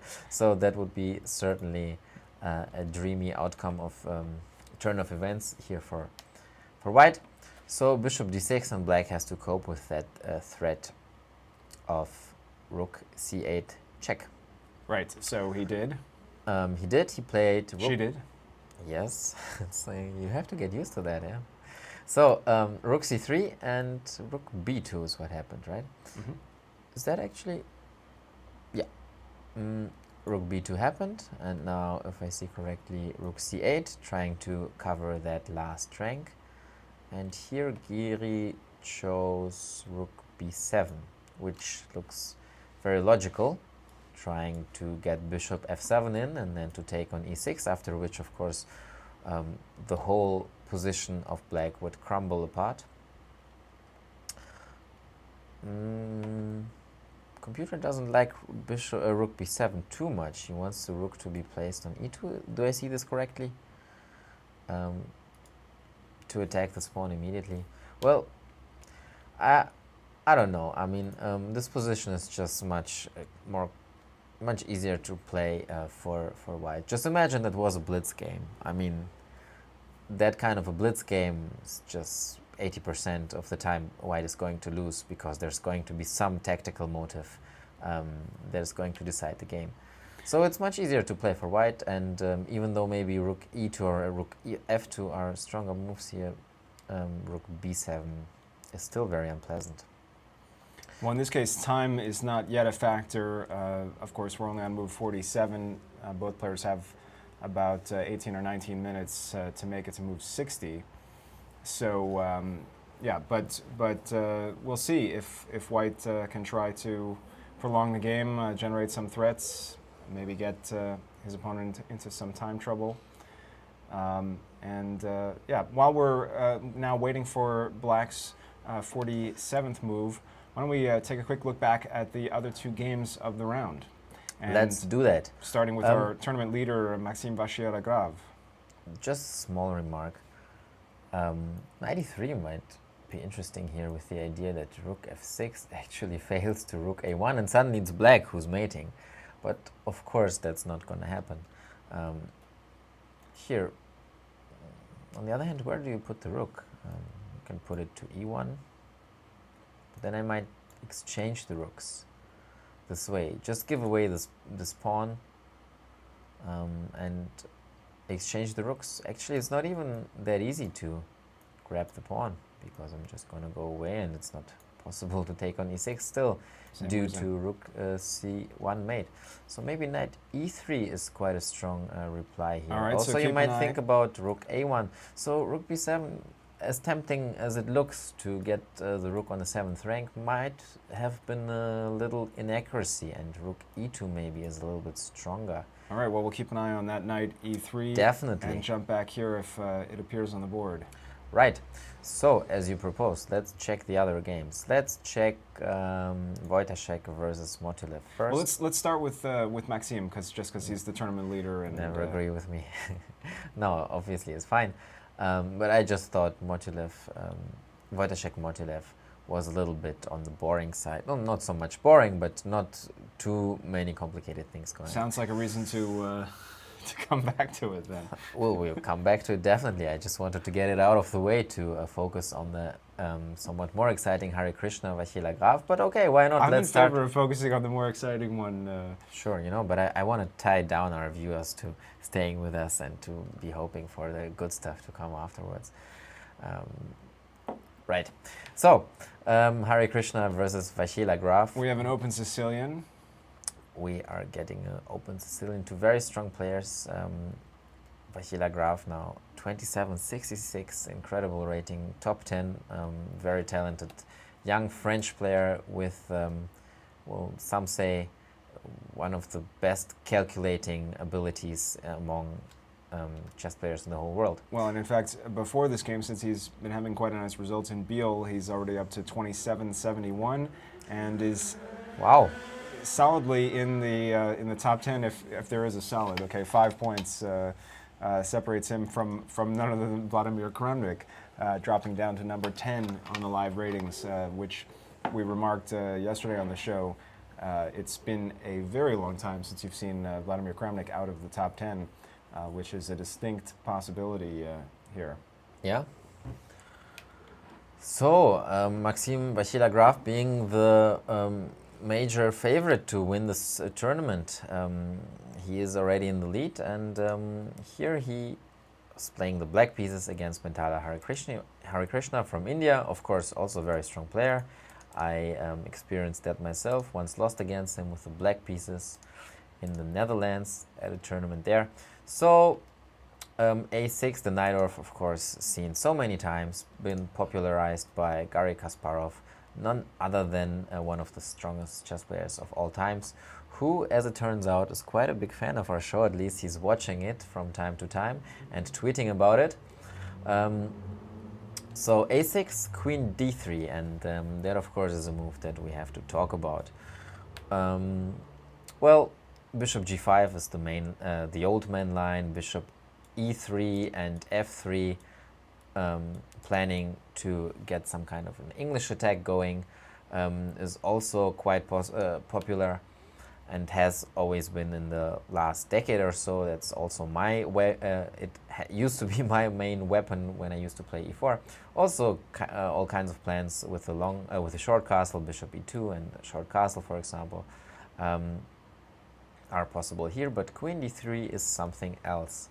And the idea of this move is just to prepare the long castle. Of course, we have to move the bishop first, and to defend the pawn on e4 another time. And also from d3, the queen might choose to go to, say, f3 or g4, g3 or h3 later on in the game. But the drawback is that the queen on d3 might be kicked away by the knight from d7 and then c5 or e5.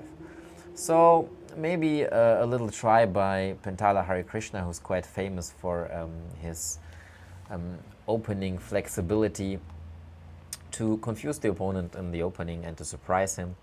Not so much confused, probably more surprised, because I'm pretty sure Maxime has seen this move before. So knight b7, very logical. Bishop g5 and now e6.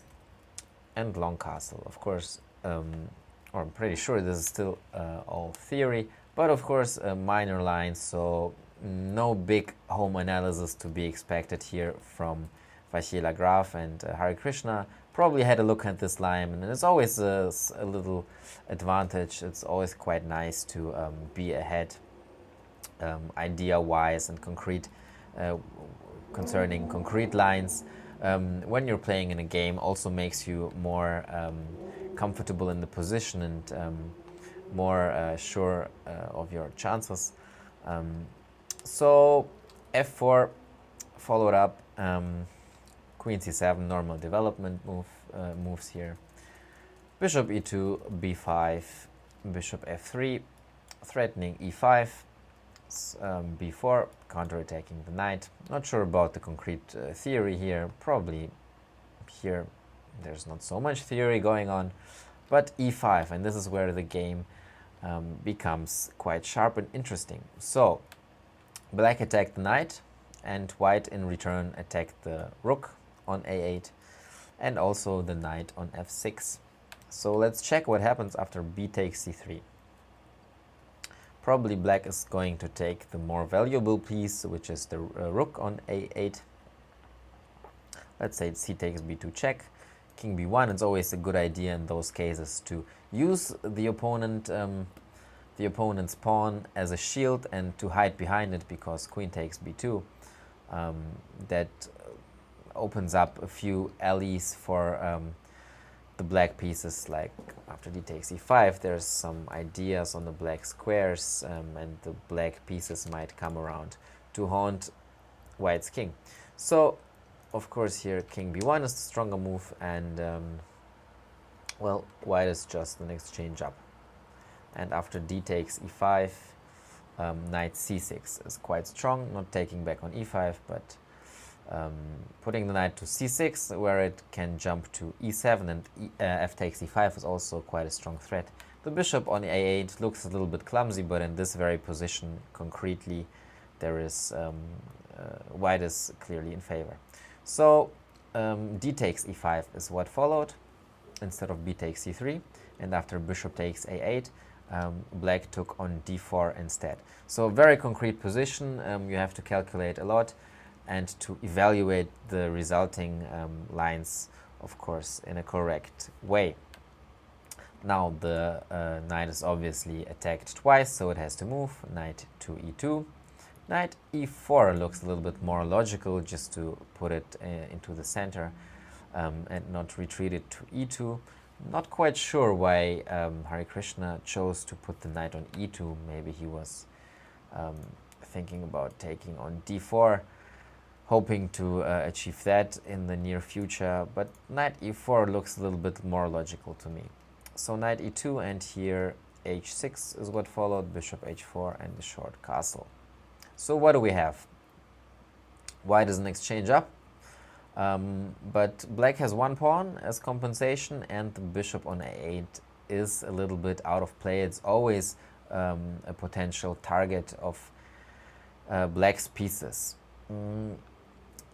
Well, I'm gonna speak a little bit more about the nature of the position after a few more moves. King b1, always a good idea to secure the king on b1, or it is placed quite safely compared to c1. This is actually why it's called the long castle, because it takes usually one move more to put the king aside and to secure it from all kinds of threats. So that's why it's long.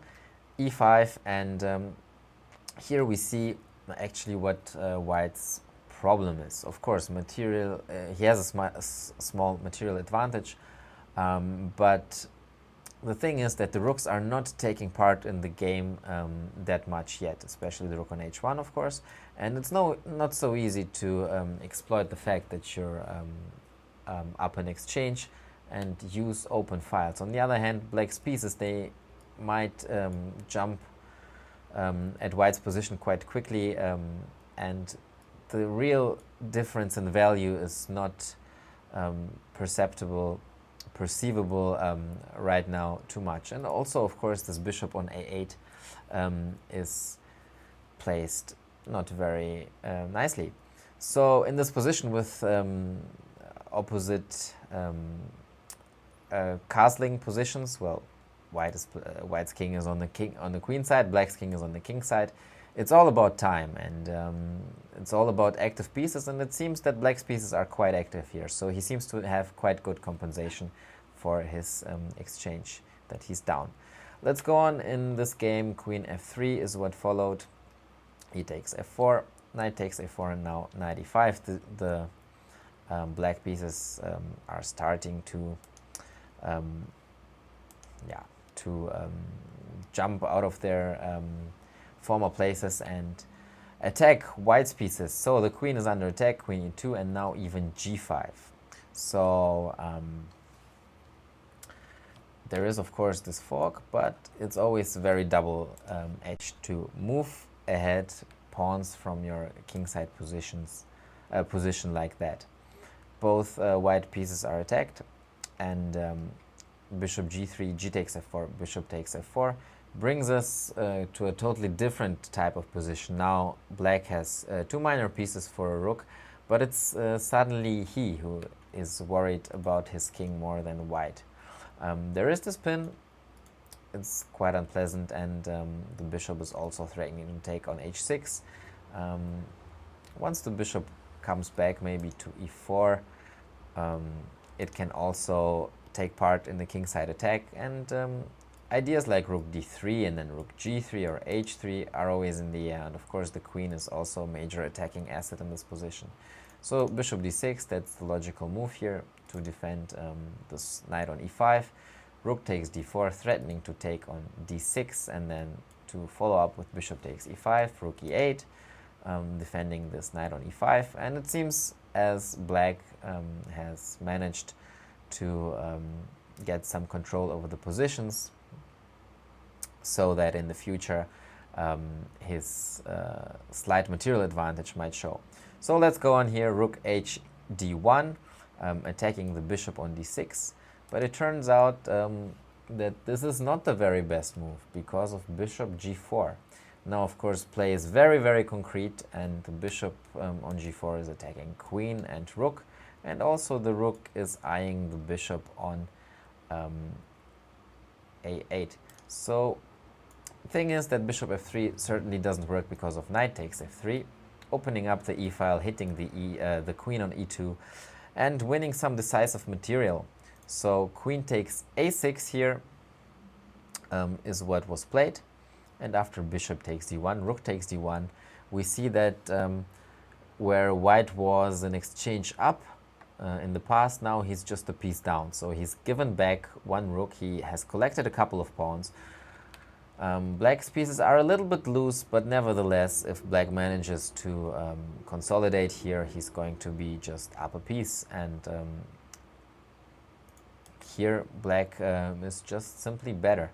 But of course, everything is possible here still, and it's not so easy to convert actually, because there are quite some tricks white can play for. So knight c4 is what happened, just to get rid of this nasty pin and to recapture on d6 with a knight.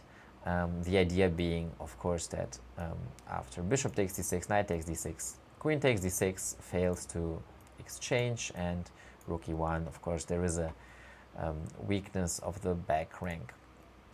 So, knight c4, bishop takes d6 happened. Well, actually, he took even with the queen. There you are, back again, interrupting me from my solo right here. Let me just wrap that up. Queen takes d6. So the thing is, of course, you can't take this queen because of rook e1, and it's going to be a mate. So queens are being exchanged. Right. Well, it looks like bishop takes d6 was actually the turning point here again, where white let black back into the game here. Why is that? No, actually, you have to take on d6. Yeah, but the follow-up. Well, black is clearly better here. Maybe knight c4 is not the most precise move. The computer says rook c8 for some reason. I mean, it's a very complicated game. We can't say that at a first glance, but okay, we're attacking c2, and it's always good when you're attacking something and the opponent has to defend it and be passive, like queen a4, for example. The queen is now tied to this pawn. But okay, I mean, knight c4 looks like a logical move, especially with the idea to take back with the queen. Of course, as a chess player, you're always tempted to play beautifully. But sometimes it's maybe not the best way. Of course, now it's easy for us to say, now that we've seen the game and learned that it's going to end in a draw. But, I mean, it's not so easy in a practical game. But the thing is that with the reduced amount of black pawns here, which is only 3. In an endgame, white might have some realistic drawing chances. He's technically like 1 pawn down. He has 2 pawns for the piece, and the bishop is quite a good piece here, and it's not so easy for the knights to coordinate. There are not so many good squares for the knights where they can be placed and be defended by pawns, kind of outposts. e6 might be one, but that's all. Right, and meanwhile, white would like to try to exchange off as many pawns as possible here. Yes, well, here again, the rule of thumb applies. If you're material down, then you want to exchange pawns, but not exchange pieces. So if you're material up, you don't want to exchange pawns, you want to exchange pieces. If you're material down, it's the other way around. Right. So yeah, I was right there. Okay, so some drawing chances here for white, bishop f3. Of course, where black is playing for only 2 results, but it's technically not that easy. So knight c4 is what followed, b3, knight e5. Knight a3 looks tempting, but after king b2, there's going to be a c3 threat and maybe even rook d4 threat, so that doesn't make too much sense there. Knight e5, rook d4, and we see that this pawn is actually quite weak. At least black gets to exchange the knight against the bishop. Rook b8, but now king b2, and either a3 or c3 are going to follow, and it's not quite obvious how black is going to employ his extra piece. Right, it doesn't have any squares in the center. Well, yeah, it's got no targets. That's Yeah, there's nothing to attack. yes, and it's not coordinating well with the rook yet. I mean, if we we might imagine a knight on c3 and then a rook on the first rank. Of course, that would be a perfect coordination of the pieces, but that's never going to happen. Right. So at this point, it looks like white is more or less out of the woods. Let's just whiz through and see how they got to the final draw result. Right. So king f8, c3, one pair of pawns was exchanged. Queen e7, king e7. Now, of course, the white pawns are good to go and just to be pushed forward. Still, black has some winning chances here, but it's not that easy anymore. And in the course of events, here the draw was agreed. It looks like a repetition of moves here. Let's say king d4, maybe knight c2, king c4, check again. That looks like a sensible ending of the game. Also king b5 was maybe possible. The pawns are not going to queen by themselves against the king and the knight, so black should be fine stopping the pawns. On the other hand, he cannot really make any progress himself, because as soon as the knight moves away too far from the pawns, they might become dangerous again. So after knight e3, a draw was agreed upon. Now can we go to Wojtaszek versus Motylev? Let's do it. Let's do it. Okay, so that's the third and last game of the Biel tournament. Of course, Giri versus who is still going on, but another encounter is Wojtaszek versus Motylev. Let's see the game. So d4, d5, c4, c6, nice little Slav, knight f3, knight f6, e3, bishop f5, knight c3, e6, all well-known theoretical ground here. Knight h4 with the idea to get the bishop pair here again, which we have been talking quite a bit about in this show already. Bishop g6, exchanging on g6, of course. Here bishop g4 is an alternative. Also bishop e4 has been played. Bishop g6 is the logical move though. Exchanging on g6, and now white is trying to prove his point, being that his pair of bishops is going to be of some value in the future, and black is just very, very solid. He exchanged a bishop, which sometimes is a problem piece in these kind of structures with all the pawns being placed on the white squares, and he's just very firm here, very solid. The pieces have very natural, very nice squares, and this is how the position is to be evaluated. So knight bd7, queen c2, bishop e7, probably still everything well-known theory. h3, of course the h-file is also one of black's assets. The rook is already in the game. It's not even necessary to castle to bring it into some action. So h3, just to stop any ideas with, say, queen c7 or queen b8, and then rook takes h2. So a6, bishop e2, rook c8, everything logical moves, short castle, d takes c4, bishop takes c4, b5, bishop e2, and c5. Of course, it seems illogical a little bit to open up the position against the white bishop pair. On the other hand, black cannot be passive all the time. And the thing is that the bishop on d2 is not very scary yet. And once black manages to play c5, if white takes back, the knight takes back, and all black's pieces are very active. There are ideas to play b4, and if white doesn't react, then black is just going to take on d4 himself and to play against the isolated d-pawn that we've been talking about in the show too.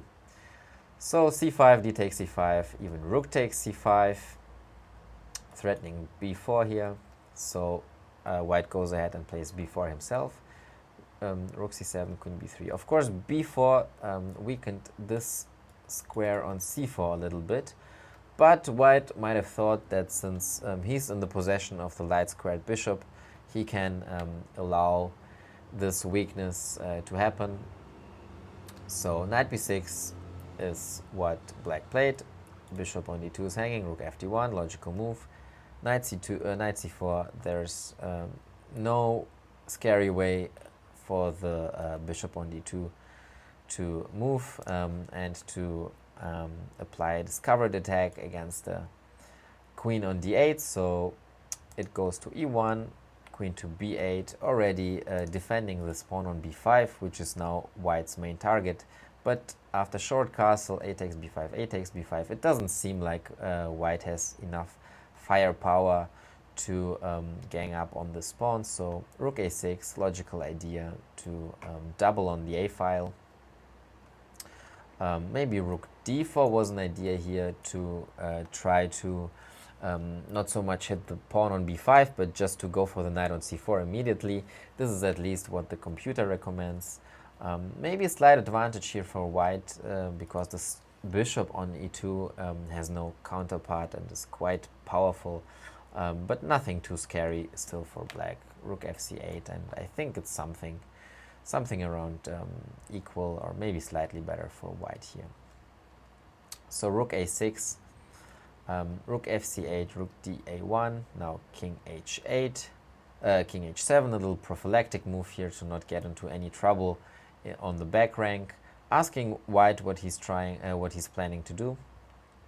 And in fact, white was fine to repeat the moves here by attacking the queen like this. Note that while usually it's quite favorable for one of the sides to trade the queen for two rooks, here it's just a very bad idea because concretely the pawn on b5 is hanging, knight takes b5, attacking the rook and attacking the knight on c4, and white is simply winning. So that option is not here and not there in this position. So the opponents, they repeated moves. Maybe Wojtaszek indeed had some chances to continue the game by playing rook d4 instead of rook a6 and trying to centralize his pieces.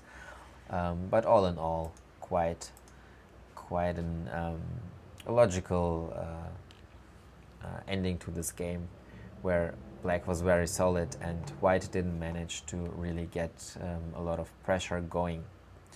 So Wojtaszek moves to 3 points, and Motilov 2.5 points. And what we're going to do right now, actually, is to bring the viewers up to speed on the Caruana game, because it looks like on Chess24 we seem to have lost the connection with Dortmund on the broadcast board, but we can still go through the game for you here and see, because in fact Caruana actually managed to win. We have a result actually in that game. Is that really true? Yeah. So let's go and take a look at it. The last position we saw was after 25, rook d1, and well, we thought that it was pretty equal. Yes, but there seems to be a but coming around the corner here, with one t. He managed to win. So how did it continue after that? We had f takes e5. F takes e5 looks halfway sensible. Rook takes e5 and rook d6. Rook ed6. Rook ed6, yeah. ed6. Okay, so probably allowing white to get this pass pawn is not a particularly good idea, although maybe still possible. But there is a danger of white's king being activated like this, with only 2 pieces in black's camp left, which cannot really stop white's king from entering that well. On the other hand, there's maybe b5, b3, and maybe even a4, some counterplay possible here. Or maybe just rook e8 with the idea king f4, take on c4, take on c4, and just take up a little blockading position here. But of course, it's very passive, and that's not what you want to have. So, well, he just didn't take on e5. He opted to keep the rooks on the board. It makes sense. We have some pressure here on the d file, and the knight cannot move easily. But now, we see this kingside majority, which is this long-term structural advantage, and he's trying to keep those pawns mobile and generate a passed pawn if he can. Right. So let's just, for argument's sake, imagine black was to take on d5, and all the rooks exchanged.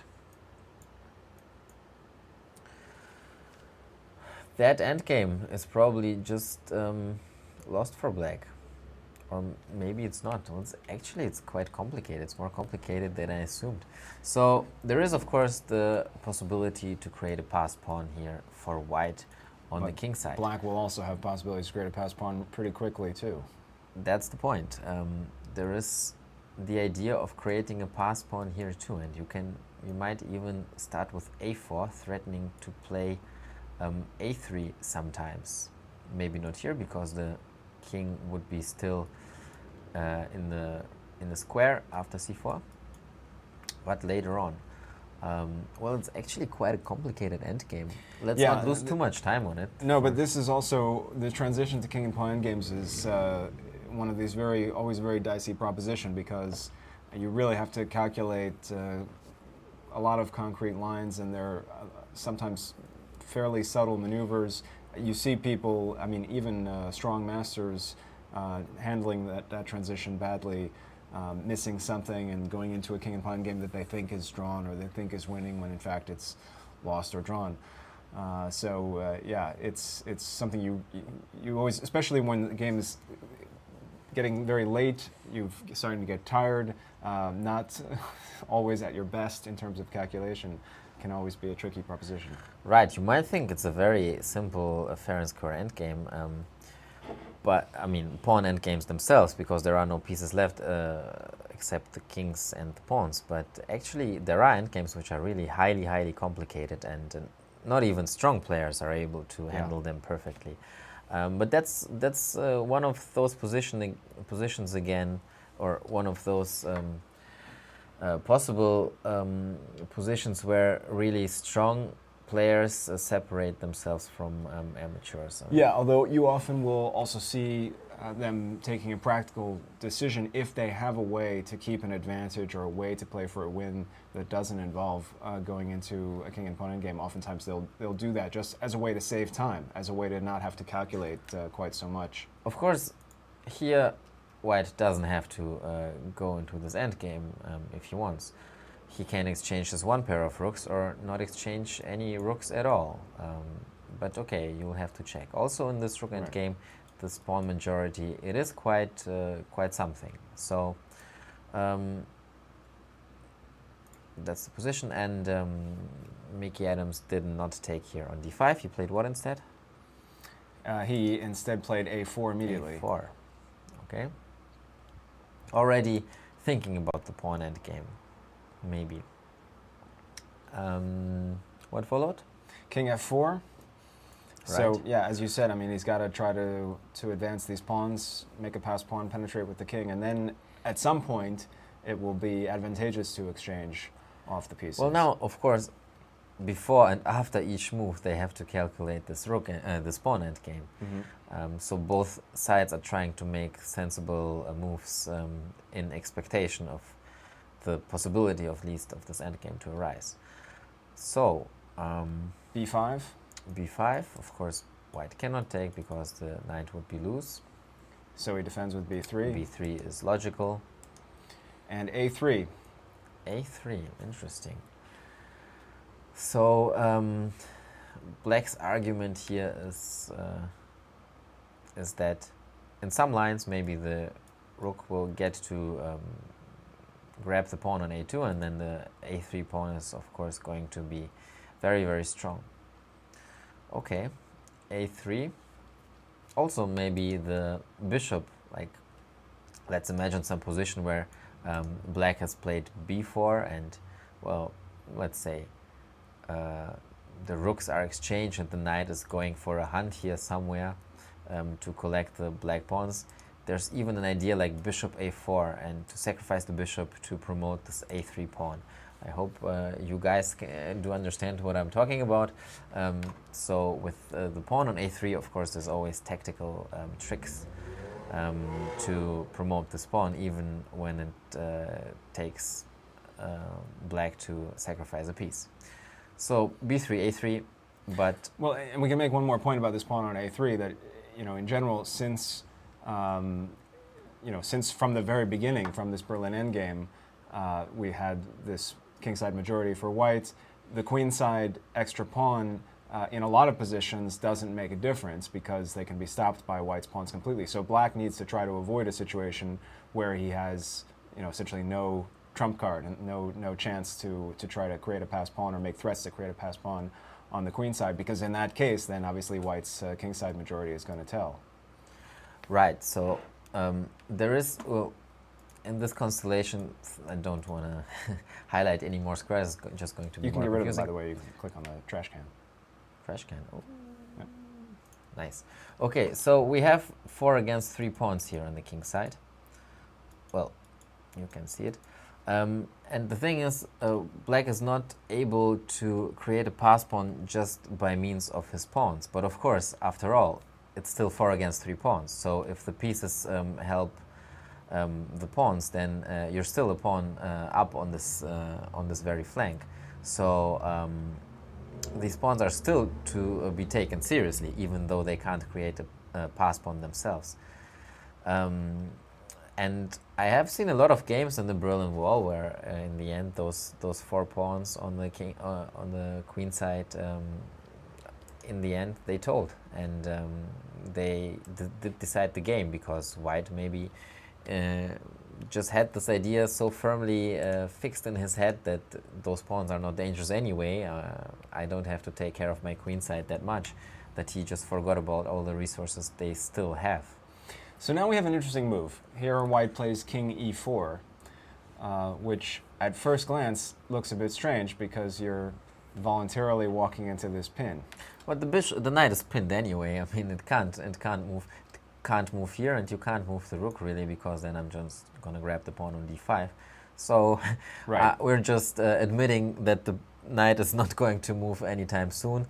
It's pinned. We're just enforcing our grip on d5. Well, we go from by all means. We go from an ordinary pin to an absolute pin. Deadly, never going to be changed pin. Right. So, okay, but now, of course, black cannot exchange on d5 that easily, because once he takes on d5, say like this, and all rooks come off the board with the king on d5, that's a totally different matter. Then there's that is one of those cases we talked about. There's no way for black to create a pass pawn on the king side, on the queen side. It's just not possible, and the king side majority of white will just decide the day. So that is one of the major advantages or ideas behind this move, king e4. So taking is not an option. What to do? He played b4 and h4. Right. So yeah, now this is starting to look promising. I'd rather be white here. Definitely. Obviously. Well, it's just easy to play. All the pieces are centralized, and you have a clear plan, whereas black is rather hoping for some kind of counterplay to arise. Right, so it's hard to see where he's going to get that counterplay. He plays rook d7. Which one? The rook 6 d7. Well, maybe there is an idea to take on d5, to exchange one pair of rooks, and then to go to e8, and then always to threaten to come to a2. And once rook e5 happens, of course we go back, and we want to repeat moves.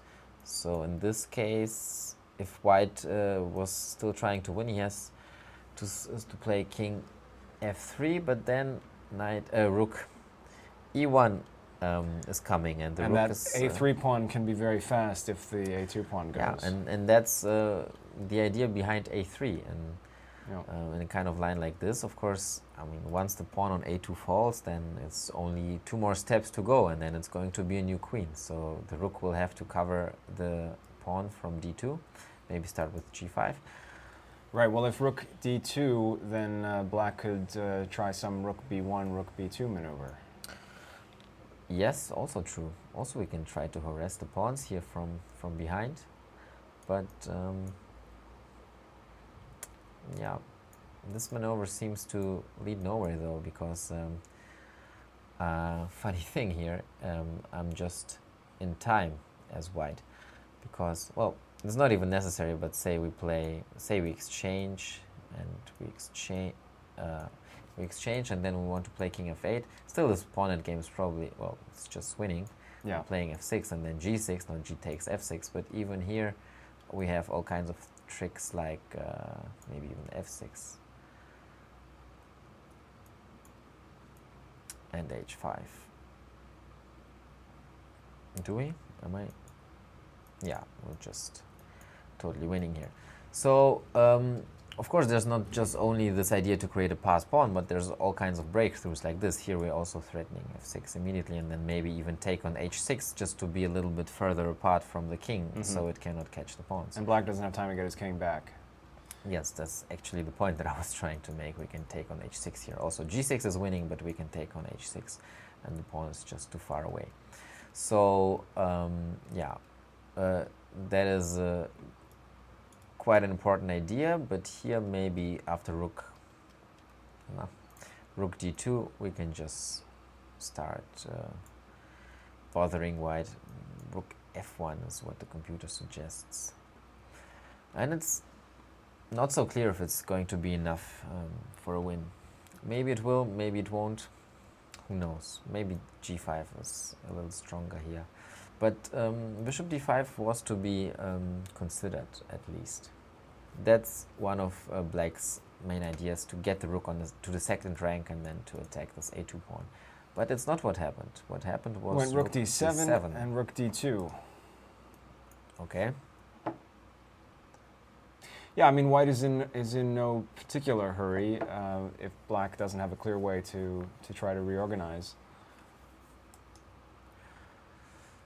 And he doesn't. He tries rook f7.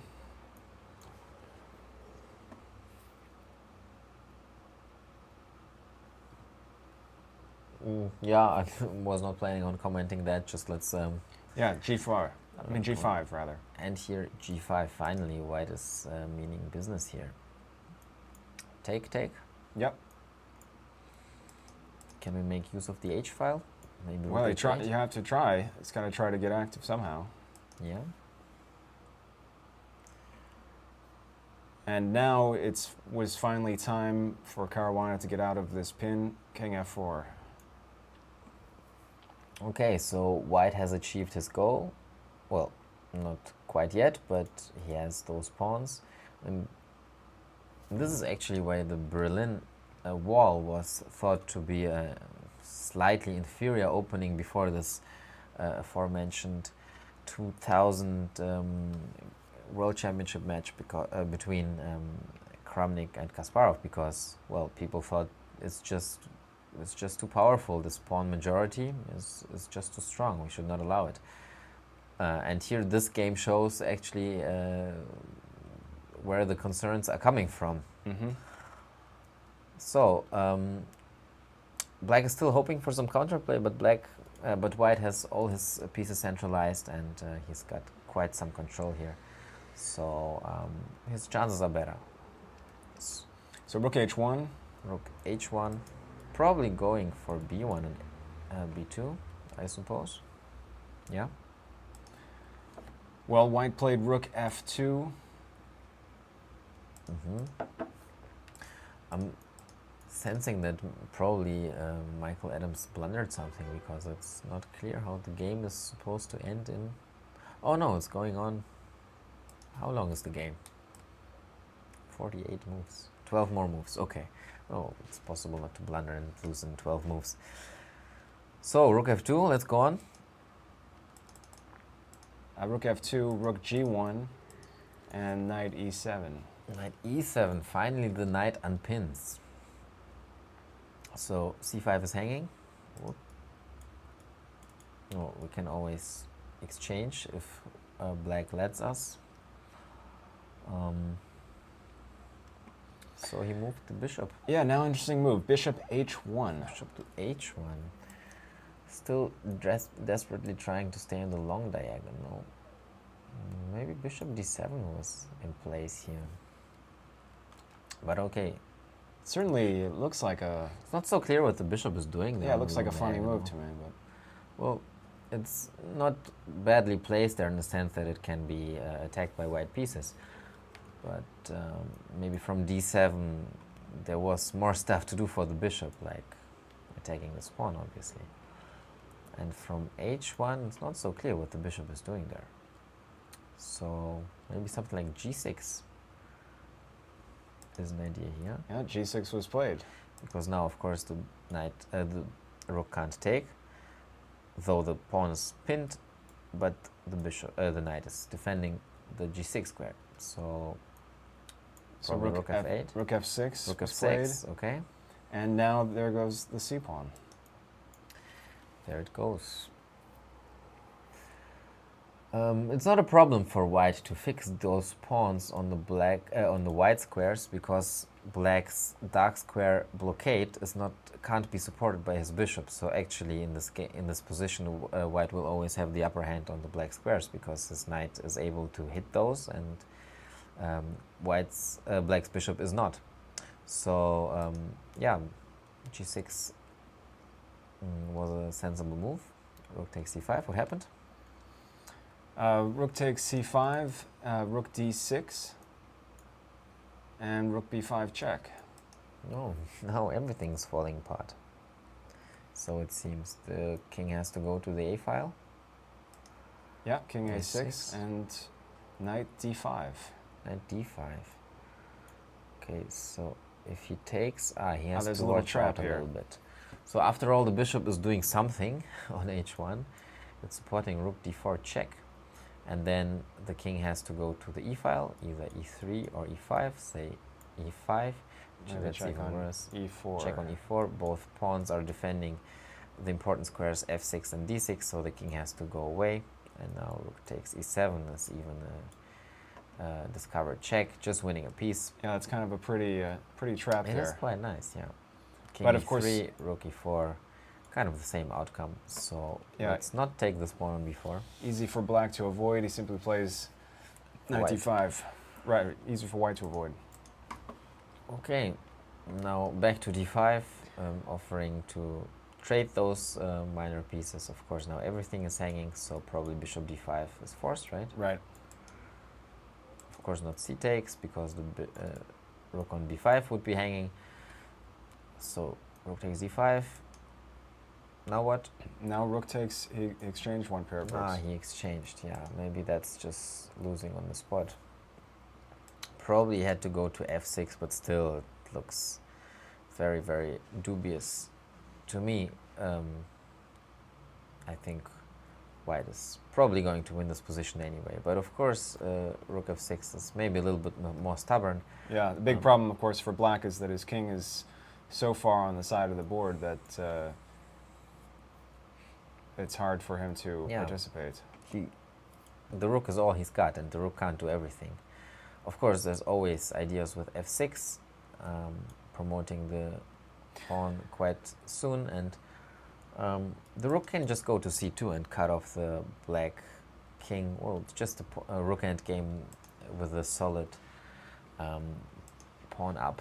So it's interesting. What do you suppose Mickey missed here? What happened? Is this all? Did he resign? No, but he exchanging on d5 rather than trying rook f6. Well, I don't know. Maybe he thought it's kind of pointless, rook f6. It is a difficult position to defend. Maybe rook d7 did scare him. Maybe he missed rook g takes g6, taking away a pawn and defending the g7 pawn. So rook d7 is not a good move. Maybe, I don't know, maybe he was concerned about his king, for white rooks to somehow enter, but normal move would be something like king e5 or, well, king e5 actually again drops a pawn. So we have to defend the rook, king actually. e3, yeah.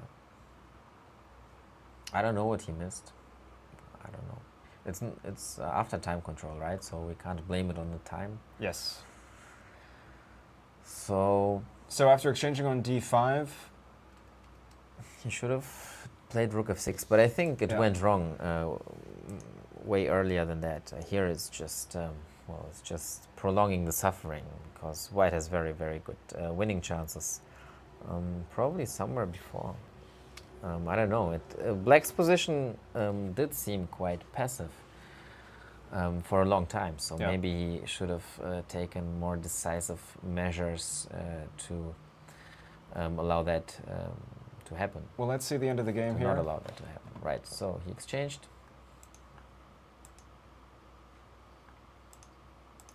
Yeah, exchanged on d5 and king b6 and f6.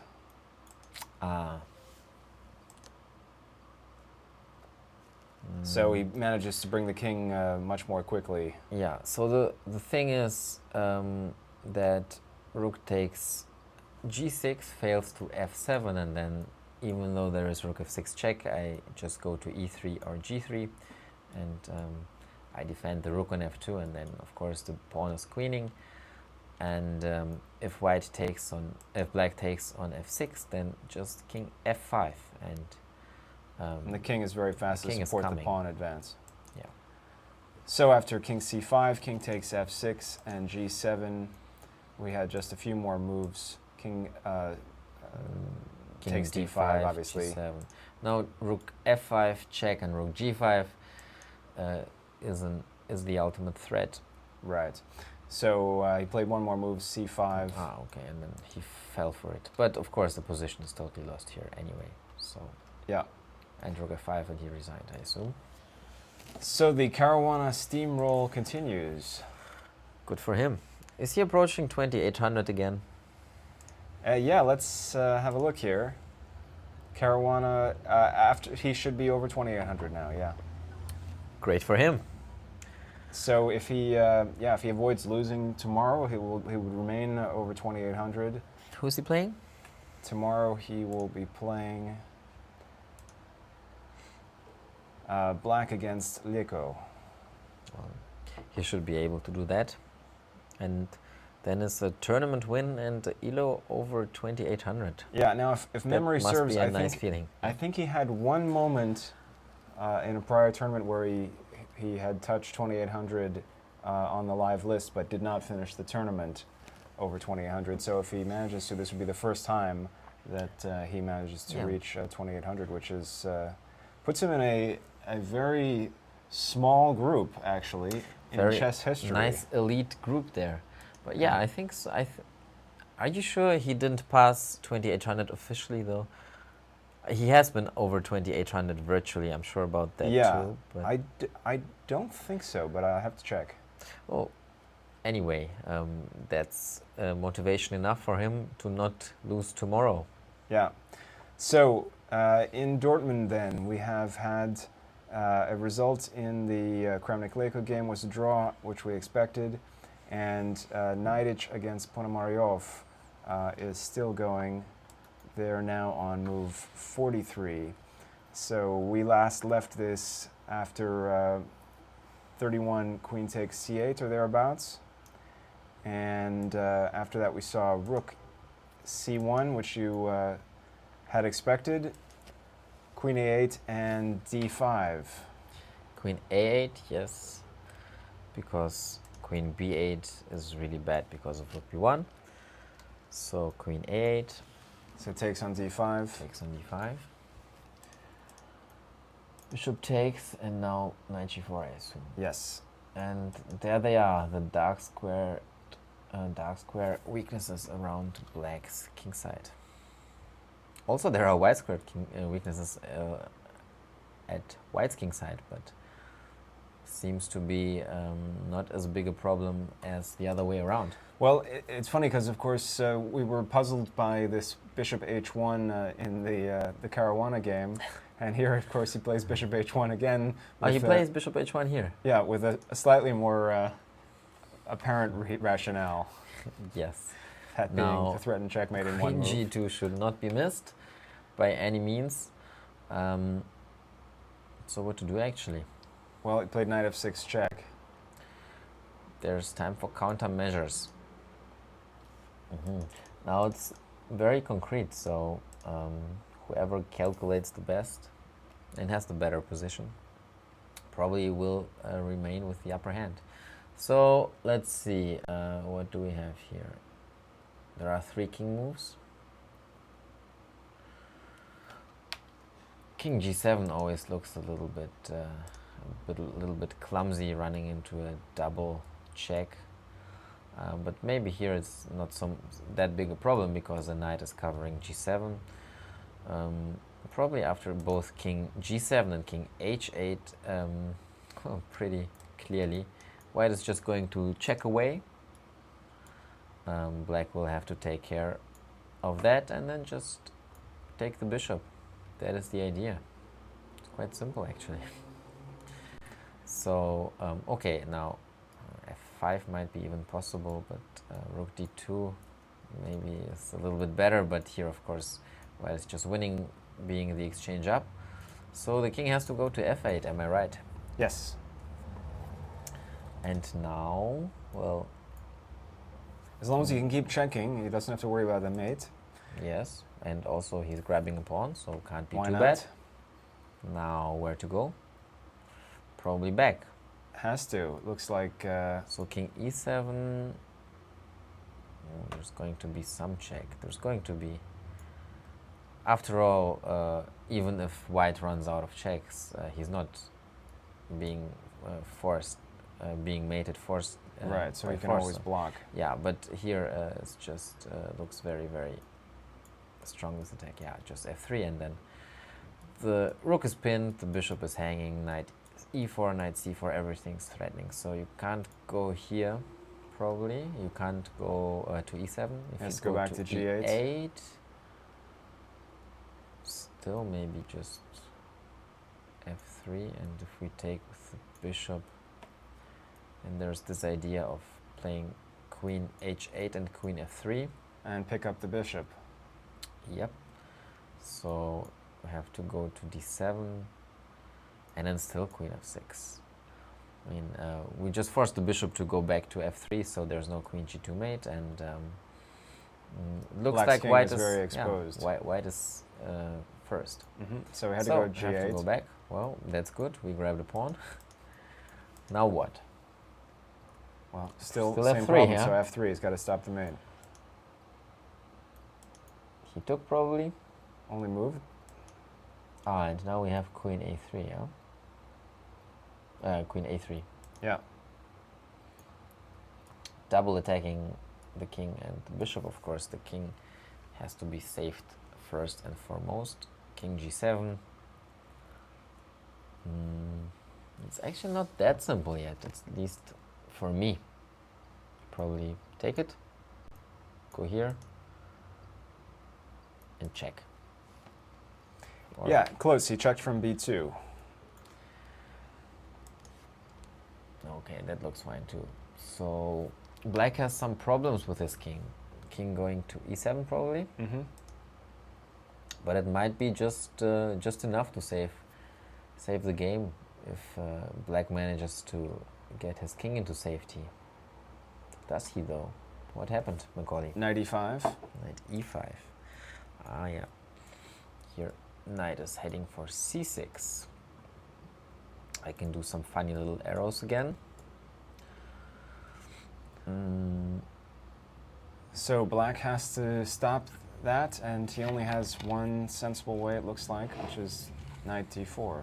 Okay, so if he just removes one of the pieces that would be attacked from c6, say king e8. Still, I'm going to play knight c6 and queen to h8, and of course, well, rook to d6, let's say queen h8, knight f8 has to be played because otherwise black is dropping the queen, so knight f8 and then maybe rook e1, but maybe even queen e5 and queen to c7. So the knight on c6 is always very, very strong. Yeah, and suddenly this knight on f8 looks a little silly. Yeah. Threatening to play... Well, what are we threatening actually? Rook f1 or something like that. Well, black cannot really move that much. Maybe if you're very sadistic, you can try promoting here. Yeah, black is close to Zugzwang. Okay, so... There's one German word that pretty much all English speakers know. Zugzwang. Zugzwang.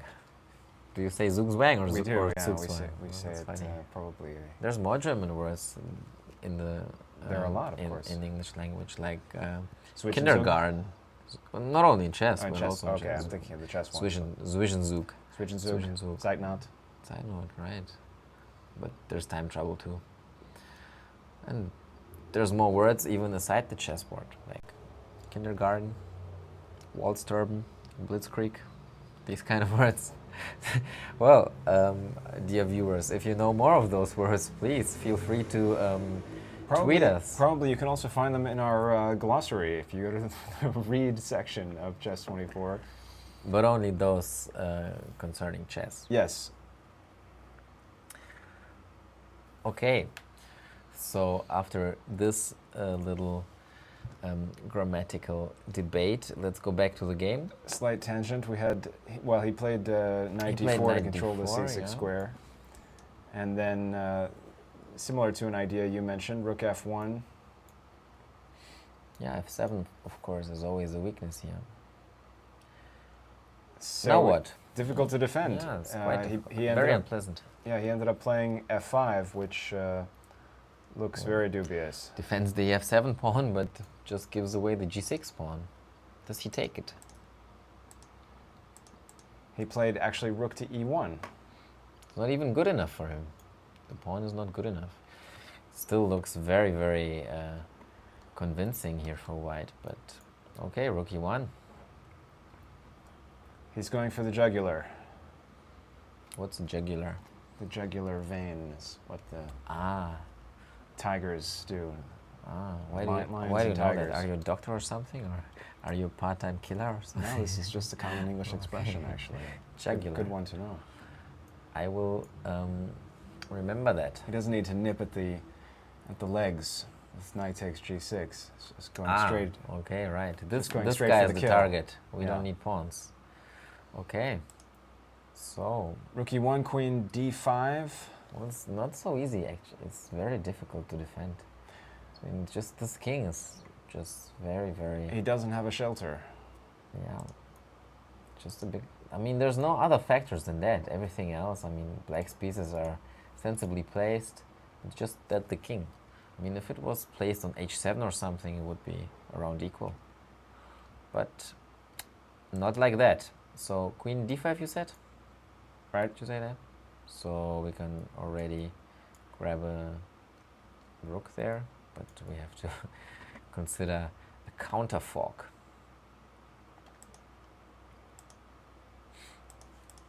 So, what was Neidich's idea here?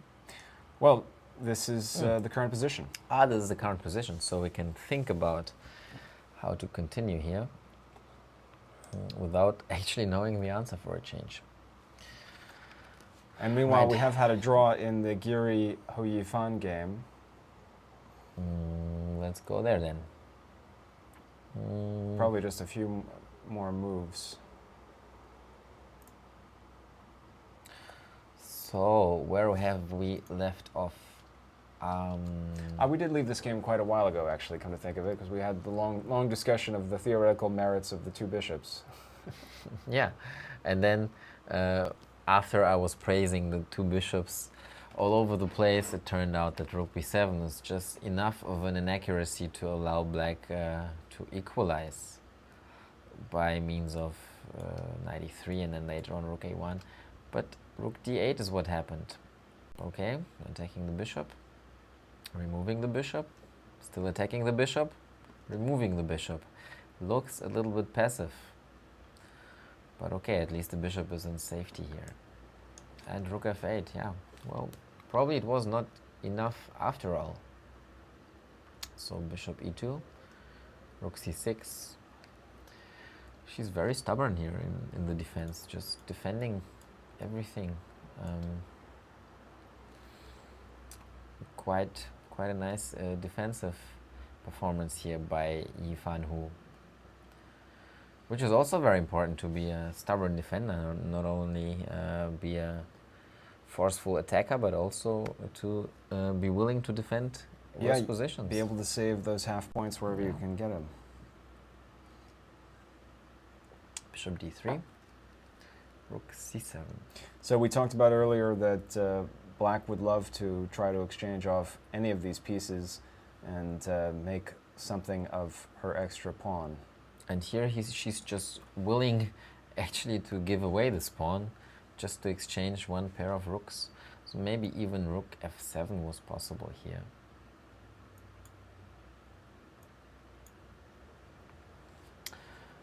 Also looks decent, but rook c7 just forces white to go into this kind of, and well, not so much forces, but certainly something that white is tempted to do to get this pawn back. Right, why not?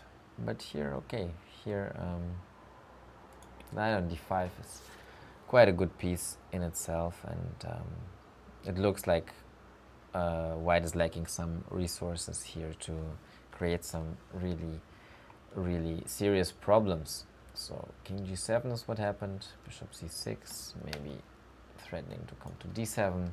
Of course, white would love the black pawn to proceed to e5, because then the knight on d5 would be without any support, and there would be some light squared weaknesses in black's camp, but rook f7 stops white from playing bishop d7. Still a little advantage here for white. I mean, we can easily imagine a scenario like this where white plays rook d1 and then wins a pawn on d5, but even that would be probably just a draw. So rook e1, rook e7, rook e4, still trying to create some threats against black king, but with one pair of rooks being off the board, it's not that scary anymore. So king f7, rook c4, bishop e5, rook h4, moves, and here, yeah, here we can see it. Black actually is offering white to get a pawn here on d5, thereby, of course, giving away his pair of bishops. But well, the fact is that this position is just simply drawn. There's too many pawns have now been traded, so that even if we could trade off any of the other remaining pieces, the rook or the bishop, it should be an easy draw for black. Just don't exchange both of them. Right. Pawn endgame should be lost, but rook endgame or bishop endgame is just a draw. And it doesn't really help white a lot that there's a bishop and a rook still there, especially after rook e2, cutting off the king. So not so easy to make progress now.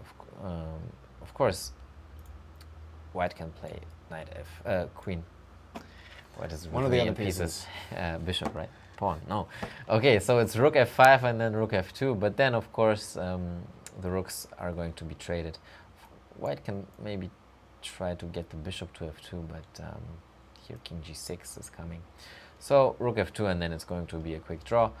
h4 he played, king g6. Little threat here, bishop d4, but of course we won't fall for that. King f5. Now maybe even trying to go for some some threats herself, but only looks like that. g4, of course, black cannot take.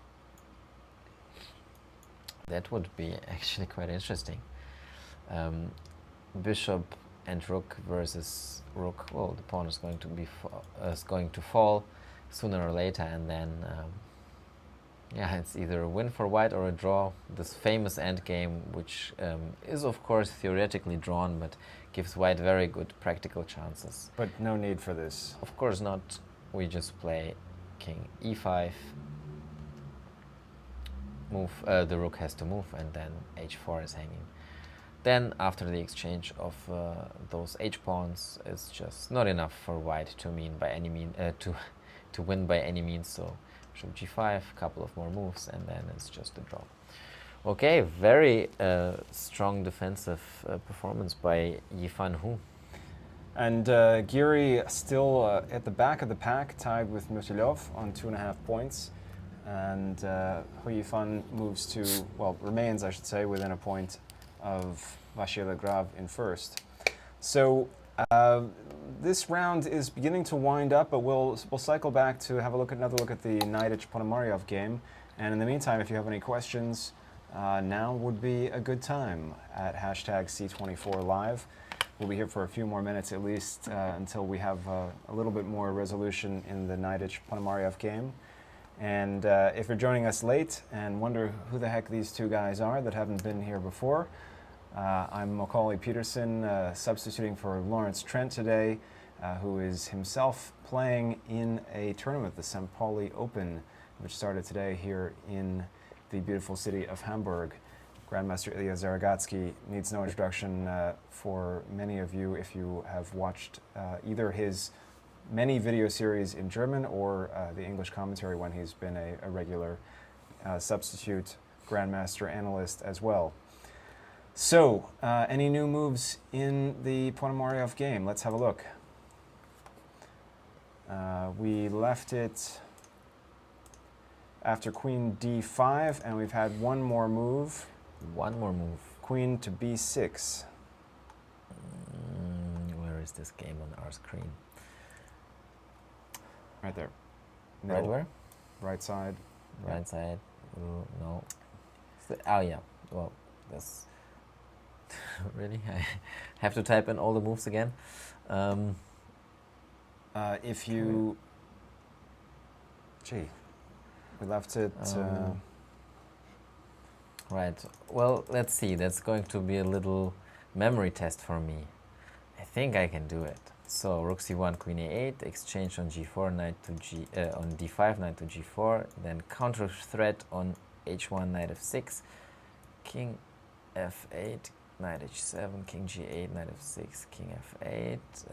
Then he played f3, I think. Bishop takes f3, queen e3, king to g7, takes, check. Goes away, knight e5, knight d4, rook f1, f5, rook e1, queen d5. Well done. And queen b6 was played, and we've just seen black then play rook d6. Queen b6, quite a sneaky move to try to penetrate black's position there. Of course, queen takes g6 is threatening. Well, in fact, it looks very strong. Everything is well, knight c6 is threatening.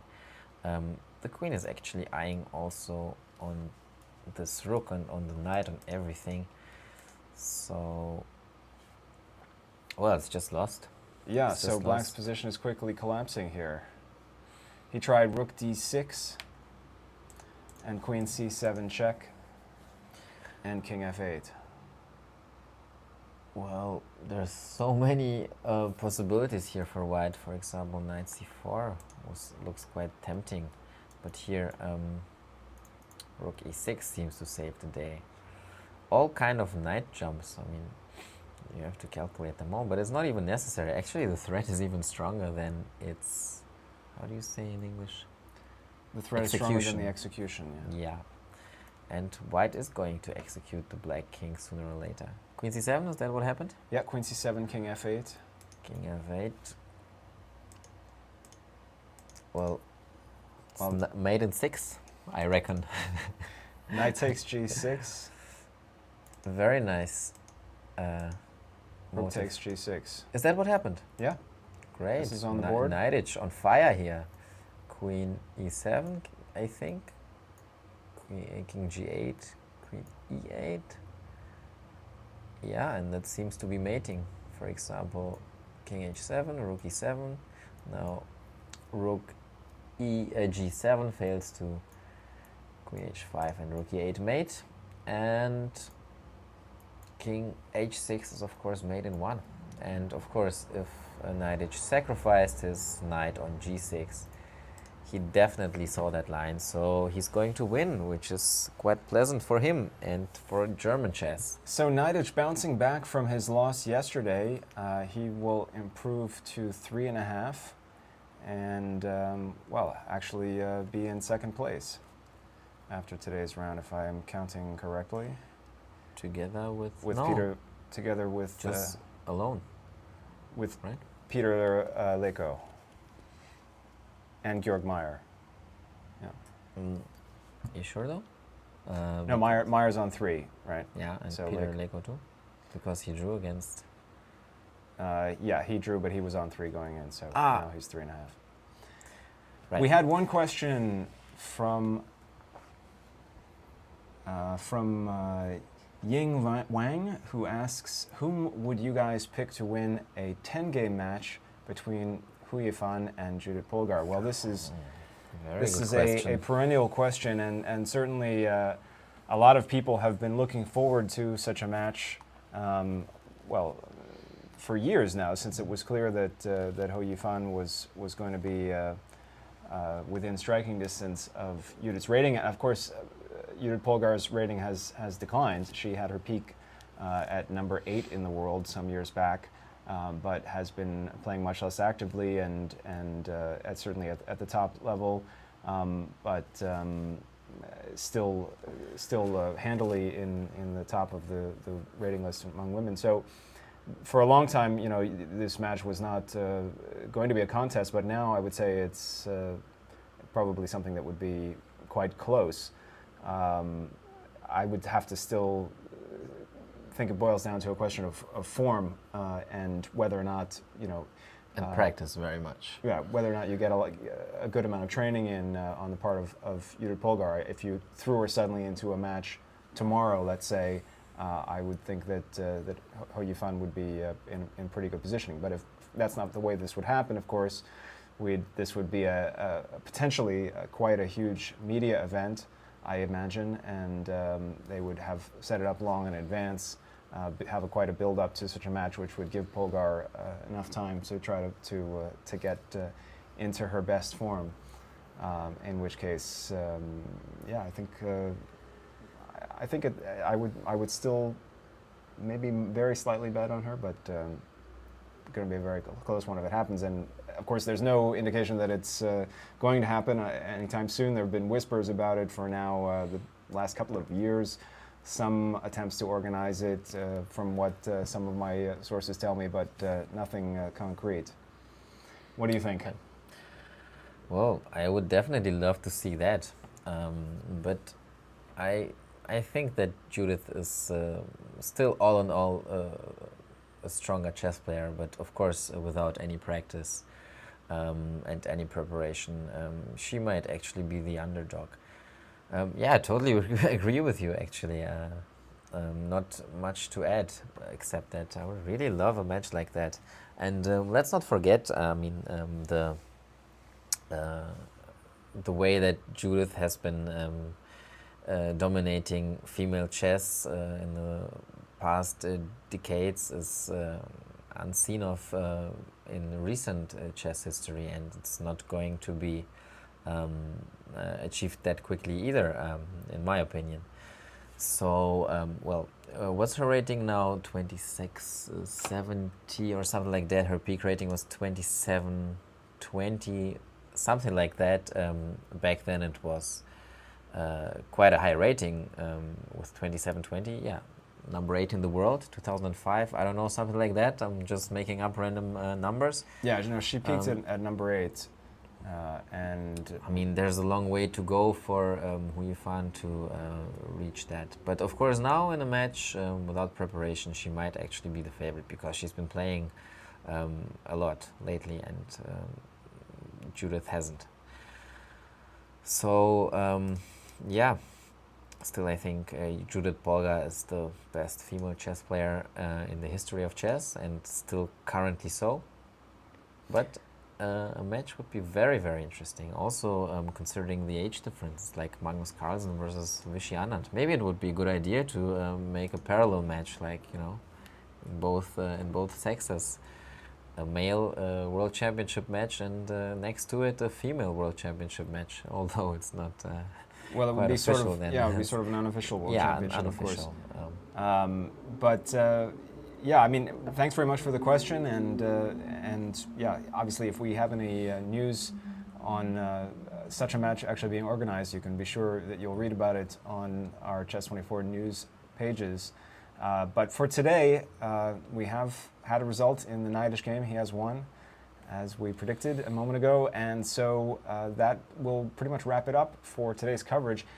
Quick reminder, tomorrow being the last round in Dortmund, they actually start 2 hours earlier, and so we will start our webcast 2 hours earlier, and that would put us at 3:30 Central European time, or 9:30 a.m. if you're on the East Coast of the U.S., and we will be back with, I believe Jan will be back tomorrow. Jan will be joining me. You'll be joining us as well. So right, and Lawrence will be still pretending to win a tournament, or trying to do his best. Well, Lawrence, he said to me yesterday that he's planning to score his third and final GM norm, but I think... But he always says that.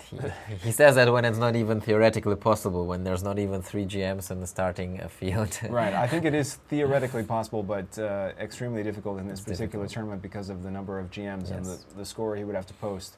Yeah, we'll see. Anyway, thanks very much for joining us. It was a pleasure to be sitting in the co-host chair for one show, and we will see you tomorrow at 3:30 Eastern, I hope. Meanwhile, there's lots more to do on Chess24, and if you haven't tried the Play Zone, you can do that. We've also got a affiliate program running now, for which you can win some fan prizes, and pretty soon you'll be able to even earn commissions on payments and premium accounts on Chess24. If you are registered, you can find that in your settings. There's a referral tab in your profile and next to the settings, and have a look at that. And meanwhile, well, thanks again, Ilya. I'm Macaulay Peterson, and we will see you soon. Right, so thanks, Macaulay, and warm bye-bye from me too, and see you tomorrow.